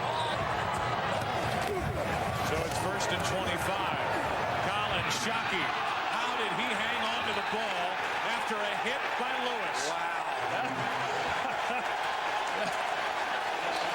That's just brilliant. I mean, you have to know how frightening it is running that route against cover 2, running right down the middle, knowing as soon as you're going to touch the football, Michael Lewis is just going to wear you out. The concentration, the focus, that's why I think this guy is the Rookie of the Year. Well, I don't think there's any question right there. Showing his determination to make a play and help this football team. Got 20 yards, second down and 5, and a handoff to Tiki Barber. Penalty flag on the play. Barber brought down across the 39-yard line. The Giants indicate it's against Philadelphia. And it is. And Jeremy Shockey on that last play is spread out wide, and you talk about a guy who is gunned up right now. Here he is blocking Bobby Taylor. And that's WWF right there. Hugh Douglas drew the foul for hands to the face. And remember this point in the ball game. The Giants had it first down and 25 after that penalty. The huge catch by Shockey, and now picking up the first down. A huge momentum shift now towards the Giants. Collins to Campbell. Out of bounds at the 49. Gain of 5. Grass-Manis getting immediate pressure on Kerry Collins. I don't know if it was Jason Whittle or who it was up front, but just fanned on Grass-Manis. Jeremy Shockey, remember, this week had to miss some practice because of flu-like symptoms. Back in the game now. Yeah, that was Grass-Manis working against Whittle. Grass-Manis, one of those guys, not an overly talented guy, but works hard on each and every play. Had a big game last week against Dallas, too. On second down, Tiki Barber slides down as he gets into Philadelphia territory, a gain of 3. Boy, Luke Pettigrew did a great job that time getting out to the second level. This left side has been the money side right now, with Luke Pettigrew leading the way over here against Hugh Douglas. And Douglas really got the better of him in the first game, but Pettigrew's been playing awfully well here so far. Well, I think in that first game, a lot of these defensive players for the Eagles got the better of this Giants offensive line. They've just grown leaps and bounds since that game and playing with much more confidence, and it's evident here today. Big third down for New York. Penalty flag. Philly may have come across too early. The pass was complete to Shockey, but if it's against the Eagles, it'll be a first down. And give a little credit to Kerry Collins coming out with the hard counts in the key situation. Third down. I don't believe that Shockey had the first down. Offside, 98 defense. 5 yards, the first down. And Brandon Whiting on the outside, probably the smartest guy on this football team, with a huge mistake there. Well, and you're seeing things start to heat up with Jeremy Shockey and these defensive secondary players for the Eagles. If you remember, going into that first ball game, Jeremy Shockey said that the Eagles secondary was overrated. 3 of those 4 players have gone on to make the Pro Bowl, but it's pretty intense between this group right now. Shockey limping around a little bit as he lines up. And the Giants are going to throw on first down. Penalty flag on the play. Toomer into the end zone. But again, a penalty flag on the play, and it's coming back. Another hold will negate a touchdown. Holding number 69 offense. 10 yards, repeat first down. That's left guard Rich Seibert.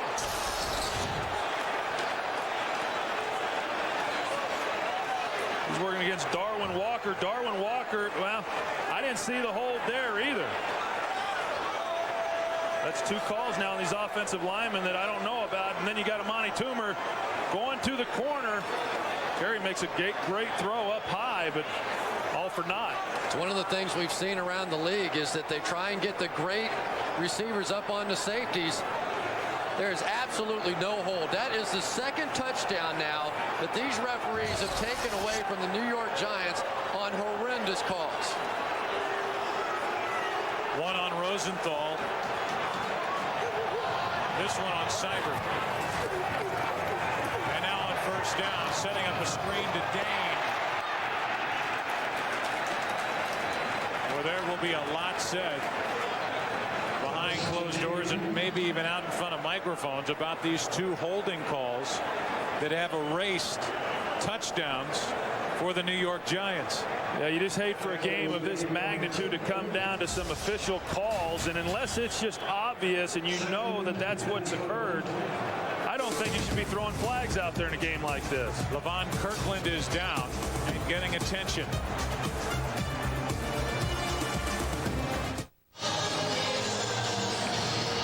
7-0. Philadelphia still on top. Same score as we had after the Eagles ran 4 offensive plays off the opening kickoff and scored in a double reverse to thrash. Penalty flag yet again. Catch is made by Barber, but there's a flag on the play. Barber has enough for a first down, but they've thrown another marker.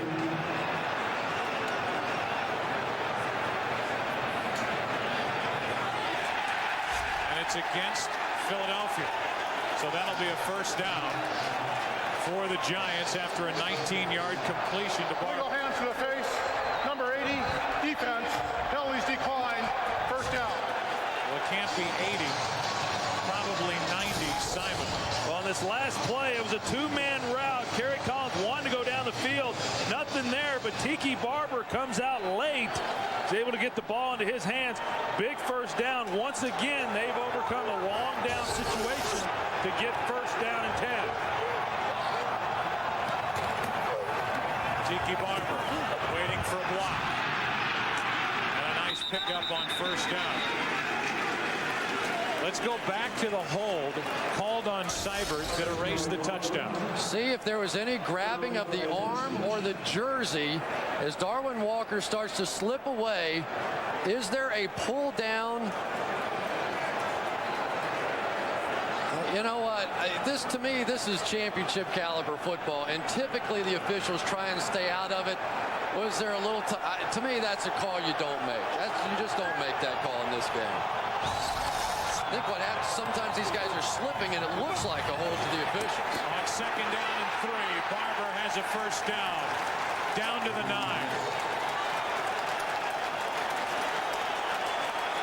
Right now, Tiki Barber is doing a great job of setting up his blocks and taking advantage of the guys out in front of him. Monty Toomer comes down inside, cracks right there on Brian Dawkins, allows Tiki Barber to get outside. Tiki doing a nice job of running with the football, following his blockers, seeing his holes, and better yet, covering up the football at contact. 4th time inside the red zone. First 3 trips have been frustrating for the Giants. That's Dane. He gets it down to the 7, a gain of 2. 2nd and goal coming up. I know Tiki has to be absolutely exhausted in this game, but there's no way that in this moment Ron Dane should be the guy on the football field. I just, Jim Fossil told us last week he just has an uneasy feeling when he looks over and has Tiki Barber on the sidelines standing next to him. There's no bigger point in the game right now. He needs to be on the field. Not only does Fossil feel that way, so do the Giants fans. Blitz. Flipped up for Shockey. He fought for it. Touchdown, rookie. Shockey, amazing.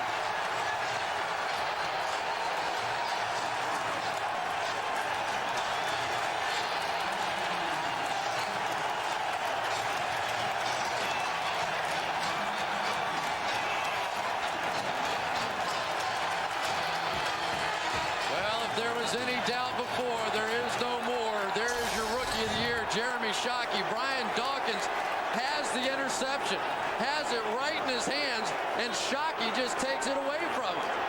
What a phenomenal play in a clutch situation by Jeremy Shockey. The extra point is good as the Giants catch a break. It hit the upright and sneaks through. He made the 20-yard catch on the 1st and 25. He finally gets the Giants into the end zone. Barking at Dawkins, that's a 22-year-old man. 7-7. This Fox NFL special is brought to you by Chevy Trucks, the most dependable, longest-lasting trucks on the road. By New Campbell's Chunky Roasted Favorites, hearty soups that fill you up right. By Visa, it's everywhere NFL fans want to be. And by Energizer, do you have the bunny inside? What a time for Jeremy Shockey's 2nd touchdown of the season. His first since the 2nd week this season. And And these fans here at Giant Stadium have located their towels. They were sitting on them in the first half. They're not this half. Now a line drive squid kick that's picked up at the 25 and brought out to the 37. Selecta on the return. But after the touchdown, with everybody cheering, you might have missed this sound. Matt Bryant didn't, but he makes the extra point. And this game's tied at 7. Well, this crowd's going crazy, and now the question is, A.J. Feely, what have you got?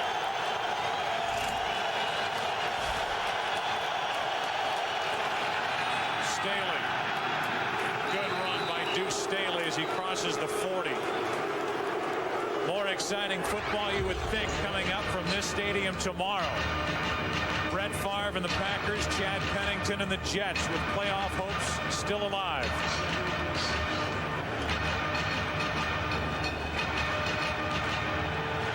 Big weekend at the Meadowlands. Tomorrow, 4:15 Eastern, Green Bay and the Jets. 2nd down and 6 for the Eagles.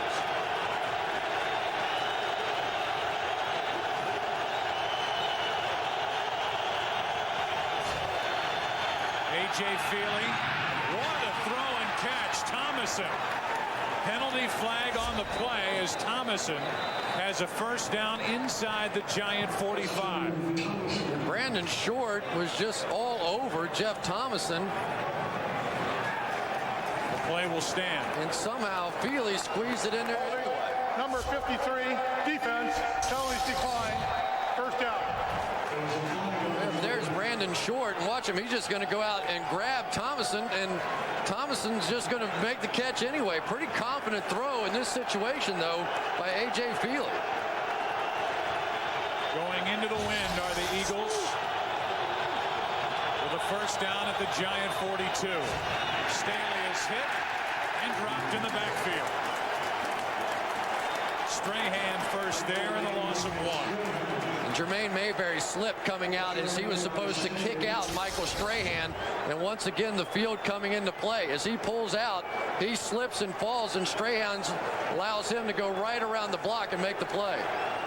Tell you, we talked about it at the start of this game as to how A.J. Feely would handle things in adverse conditions. This crowd is very loud, very hard to hear what's going on in the field. You see A.J. communicating things. He has handled things very well on this drive. Play action, screen play. Well played by Dhani Jones. No gain on the play. And now it's 3rd and long, and again another chance for A.J. Feely. Dhani Jones plays this perfectly. Jermaine Mayberry is going to come out and try to get a block on him. He's not able to, but Dhani Jones goes low and saves a big game. Speaking of big, this is big right here. You can't let these Eagles get in field goal position with David Akers. He's the Pro Bowler. A.J. Feely, what have you got?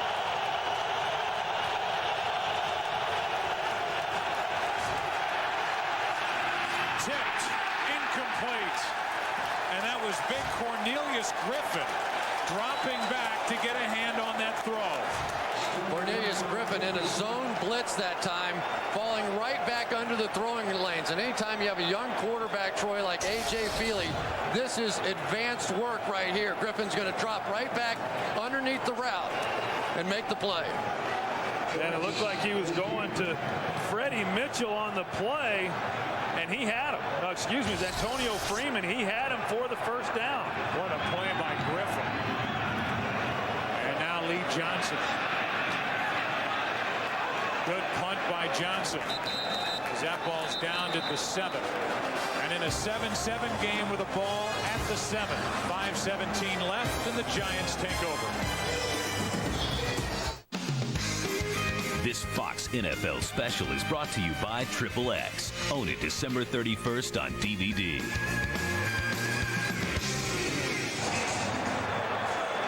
Other than a poor decision on the interception and 2 bad exchanges, with the center. Kerry Collins has had a big day. And he adds to his numbers with a completion to Barber.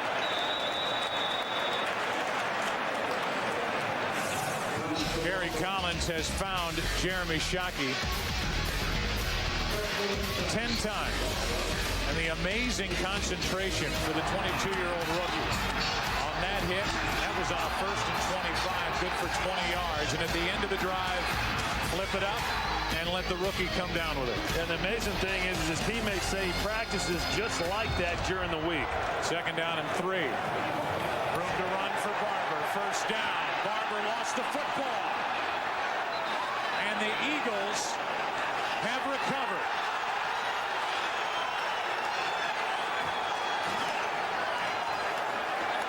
You have got to be kidding me. 3rd fumble of the day from Tiki Barber, and Michael Lewis comes away with a football.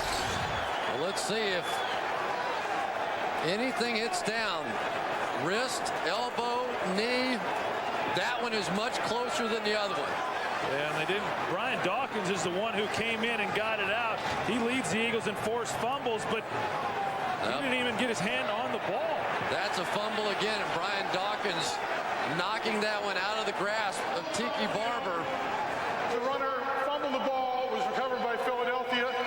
New York is challenging the ruling. Now, if they lose on this challenge, the Giants will be left with only 1 timeout, and the Eagles will have the ball 1st down at the New York 26. And I don't know if I agree with that challenge. After you look at the play, I think it's pretty cut and dry that the ball did come out before the knee was down.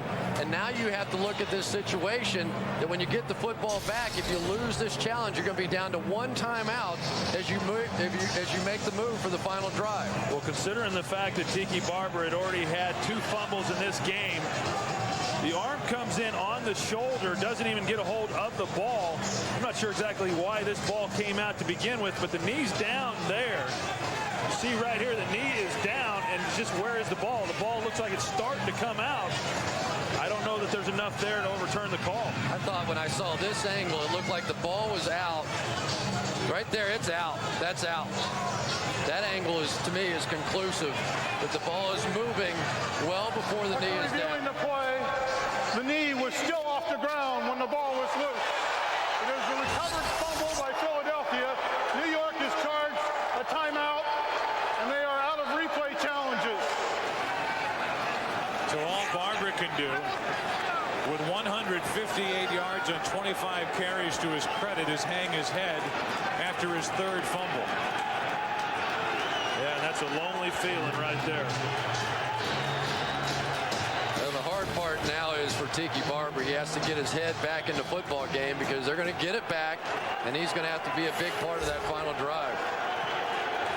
2 challenges that have cost the Giants 2 timeouts in this half. 4:34 to play, and Staley gets to the edge and gets to the 20.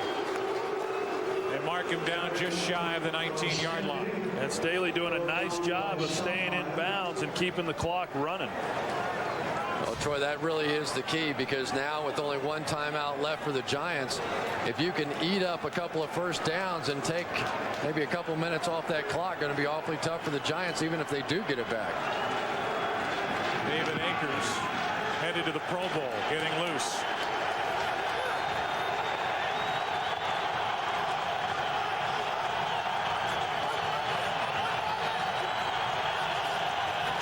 Second and 3, Staley. Gain of 2. Well, this is going to be a big 3rd down right here for the Giants. The Eagles are already in field goal range. If they're able to stop them here, then they get the ball back with an opportunity to go down and get points of their own.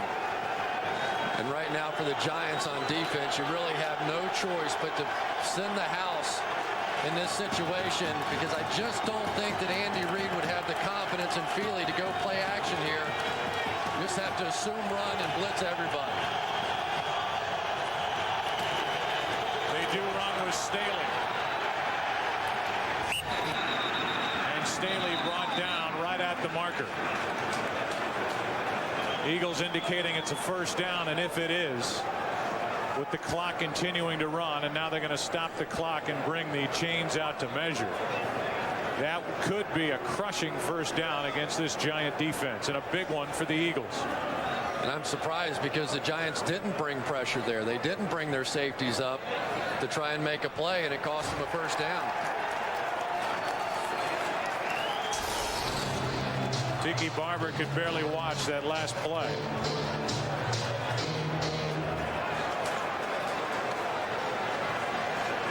So a career-high day on the ground in rushing yardage.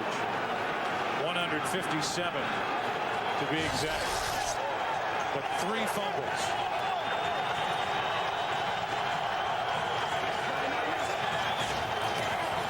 Staley. Dancing, he got to the 15-yard line. And I think what the disappointing thing is, Joe, is that when you get into a game like this, obviously you want to win, but you want to give your best effort. And so far today for this Giants team, this has not been their best effort.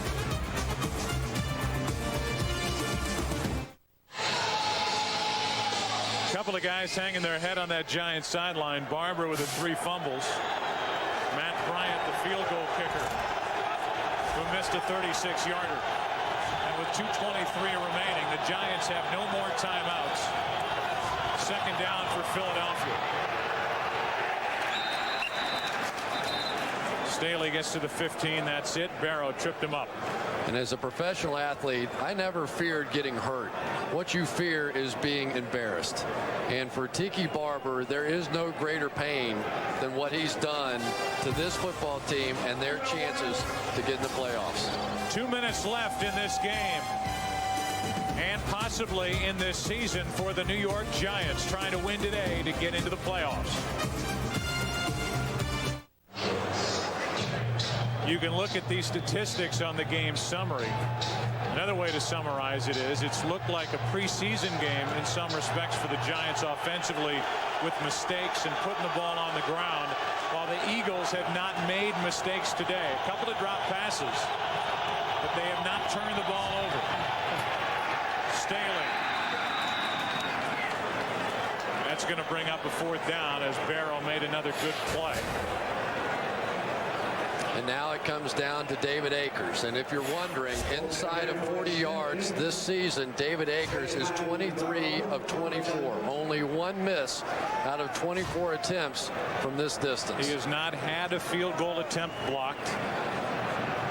The Eagles will let the play clock wind down and spend a timeout. They have 3 at the moment. And so the Giants will have over a minute remaining when they get the ball back, but they again are left with no timeouts, as Akers will make his way onto the field after the timeout and try to put Philadelphia up by 3. 3 fumbles today by Tiki Barber. 1 in the Philadelphia red zone, 1 in midfield, and then the latest one deep in Giants territory. And if you're wondering how a team can possibly have 416 yards of offense and only 7 points on the board, that's it. Yeah, that's it. There's so many good performances. Jeremy Shockey and even Tiki Barber running the football, but the 3 fumbles absolutely kill you. And this defense for the Giants has played well today, too. A minute 16 remaining. 35-yard try by David Akers.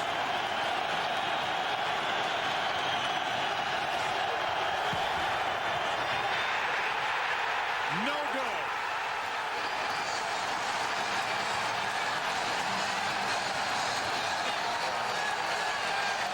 I bet you Tiki Barber's feeling a little better right now. That's the second missed field goal at that end of the field. This one is pulled by Akers, and the Giants still have a heartbeat. Well, we have a second miracle at the Meadowlands. David Akers just doesn't miss kicks like that.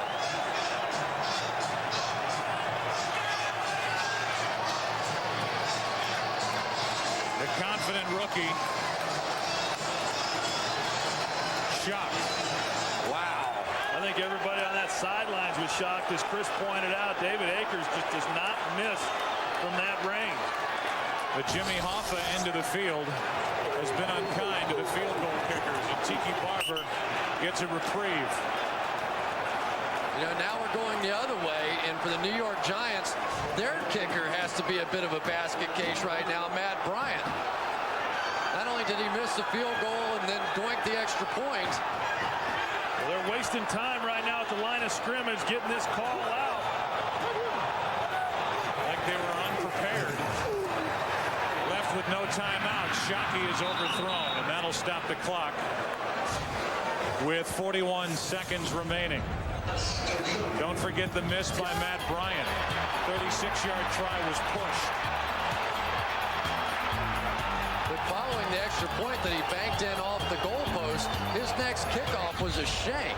So sometimes, just like a golfer, when your swing starts to go awry, mentally it can really begin to wear on you. Well, if this game goes into overtime, you've got two kickers that are less than confident for the remainder of this game. Third down and 3. And a handoff to Tiki Barber. Barber gets it out to the 42. And it looked like he almost had it pulled out of his arms there, too. There's no doubt that he's thinking about that. Very tentative, and now a penalty flag as the Giants spike the football to stop the clock. Yeah, I don't think all the players for the Giants were set when Carey snapped the football.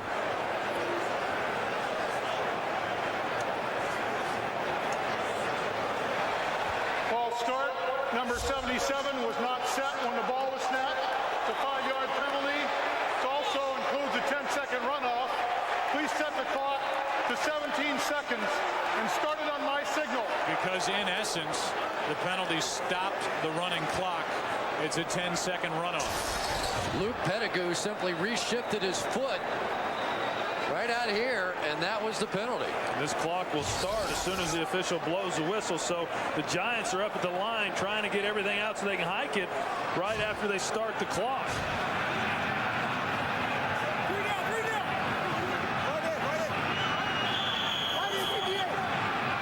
Out of the shotgun. It's first down for the Giants. And Collins airs it out. Overthrows his receiver, Derek Doris. If nothing else, the third down handoff to Tiki Barber got the Giants out of danger territory, where if they were faced with a fourth down, having to punt to the Eagles, who have 2 timeouts remaining. And we are staring at overtime, barring the miraculous here with 8 seconds left. Yeah, and I think if I was the Giants, I would have Kerry Collins just take a knee and go over to the sidelines and take a deep breath and get ready for overtime.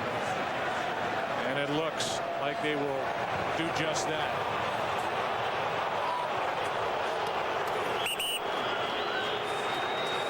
The Eagles could spend a timeout if they wish, but they'll let it wind down, and this game will play on.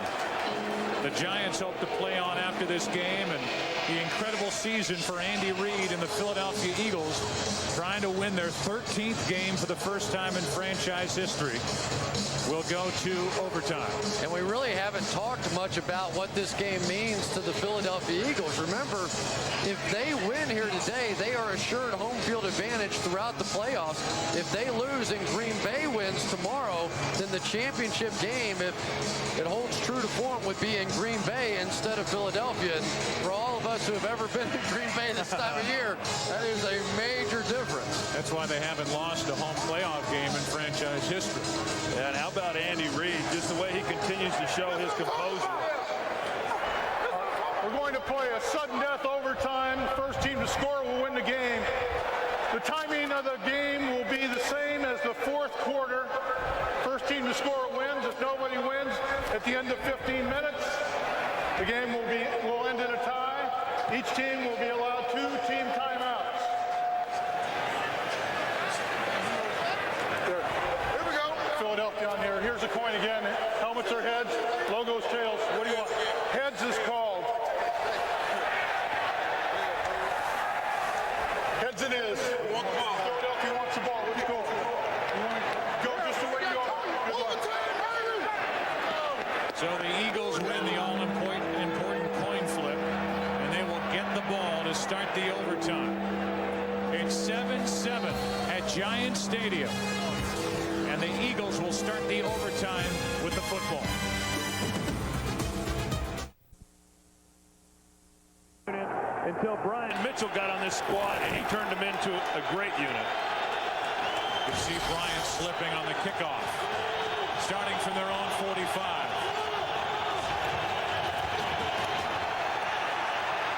Feely is dragged down from behind.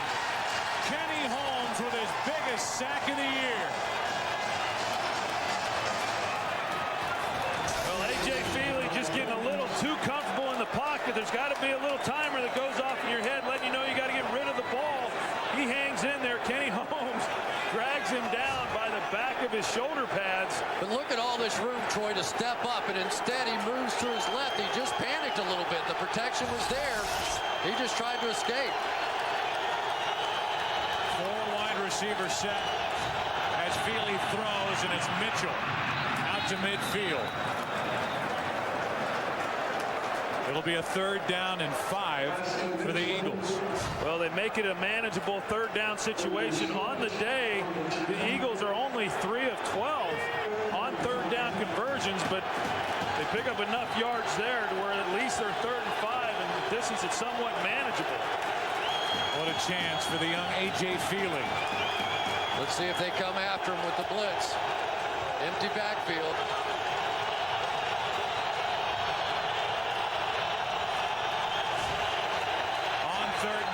Feely fires. It's tipped and it's picked off by Williams. Feely's looking for a flag and they won't get it. I agree with Feely. I thought Brandon Short either hooked the face mask or pulled something. It looked like pass interference to me. Well, he was on him pretty good. It was Brandon Short on Chad Lewis, and Chad Lewis was the one who was looking for the penalty. And I agree with you, Chris. It looked like Brandon Short was all over him, and we're going to get a good look at it right here. They're going to come over through the top of the screen.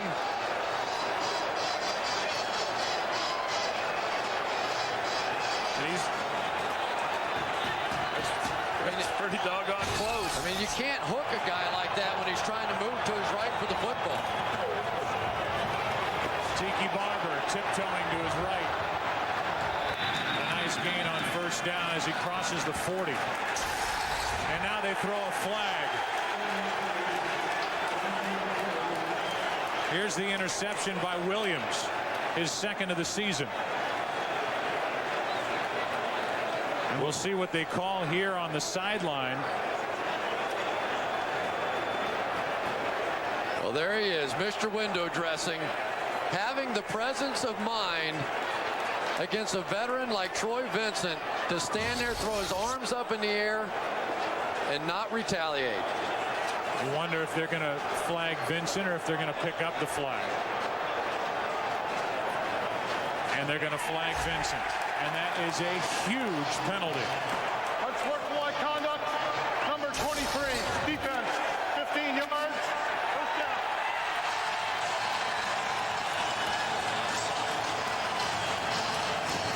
You can see the official, 22, looking at the end of the play. Wasn't looking at it until the shove by Vincent. And that's a big 15-yard penalty to put the ball just outside the Philadelphia 41. Again, the Giants win today, and they're in the playoffs. Barber. He gets it to the 36. And you notice Tiki Barber on that run hit both hands around the football, and rightfully so. You see him, he's protecting the football the entire way. He's been a little bit loose with the ball, and that's why he's fumbled. He's not going to take any chances here. I'll tell you what, if I'm Jim Fossil, I'm playing for a touchdown here. I do not want this one in the hands of Matt Bryant based on what we've seen so far. 2nd down and 5.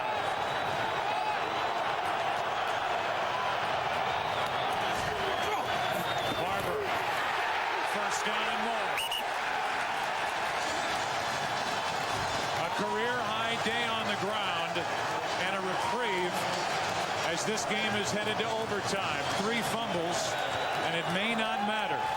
196 yards for Tiki Barber. Yeah, and Jim Johnson came out this week, defensive coordinator for the Eagles, and said that this offensive line for the Giants was better pass blockers than they were run blockers. I think that this offensive line took it personally. They've done a nice job opening up holes for Tiki today. Barber gets away in the backfield and falls forward to the 21.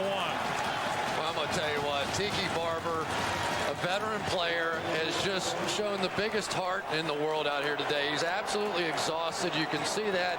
He's had the horrible day with the 3 key fumbles, and yet here in this key drive, he keeps making plays, spinning off people. They're getting him hit in the backfield, and yet he's still able to pick up 4, 5, 6 yards. Well, I think he should thank David Akers for giving him an opportunity to maybe show some of that heart.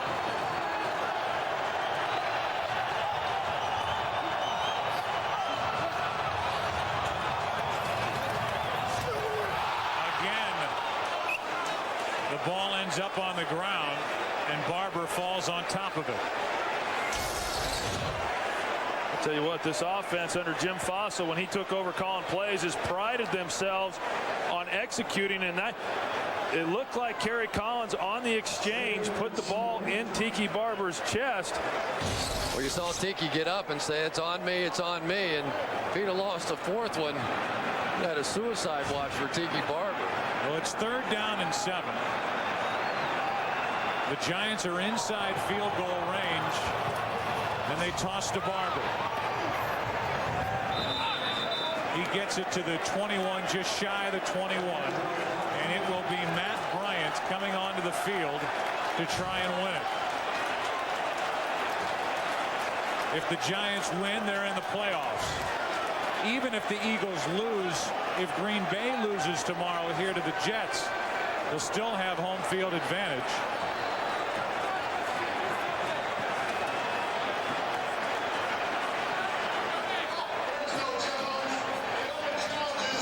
Are initiated by the replay booth in overtime. And Matt Bryant, 13 for 17 from this range so far this season, and the big key on this turf is the plant foot. Can he get a secure plant to make the kick? He's missed from 36. This will be from 39 to put the Giants in the playoffs. Bad snap. The Giants.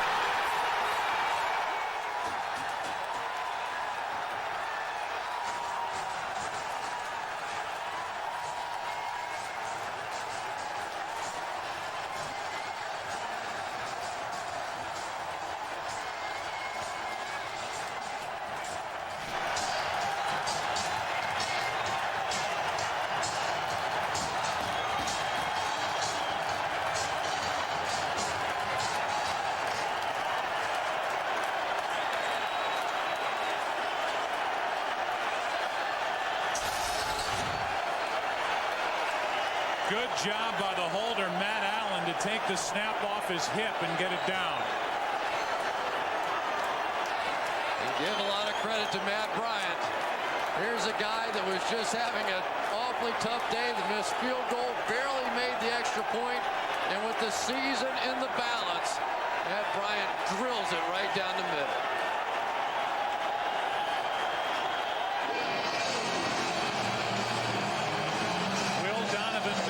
Be ready in 2 weeks.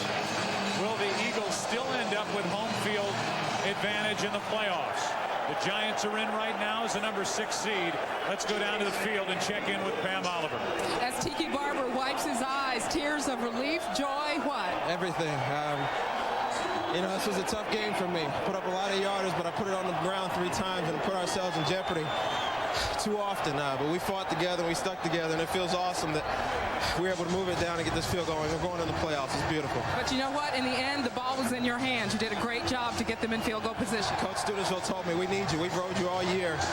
We need you to step up and be something on this last drive. We're going to keep giving it to you, and they did, and I came through for them to make me feel great. Boy, we talked about playoff atmosphere before this game was even played. What does it mean to you now that your team is finally in it? Well, I tell you, it's a whole nother season once the playoffs start, and we're going on. You know, we made some mistakes. We did good things, but we made a lot of mistakes, and we have time to correct that, and it's a good thing, and it feels great. I tell you, this is a great feeling. Congratulations. Thank you. Let's go back to Joe. All right, Pam, the Giants right now are in the playoffs as a number 6 seed. They'll be a number 5 seed if Atlanta loses tomorrow at Cleveland. There's the bad snap, the good hold, and for the Giants, a beautiful kick. Jim Fossil saying a few weeks ago, this isn't over until we say it's over. It's over, and the Giants are in the playoffs. We'll take a break and come back to Giant Stadium, where they continue to celebrate. What a day for shocking. The Giants have made it into the playoffs. 10-7 the final in overtime. Back in a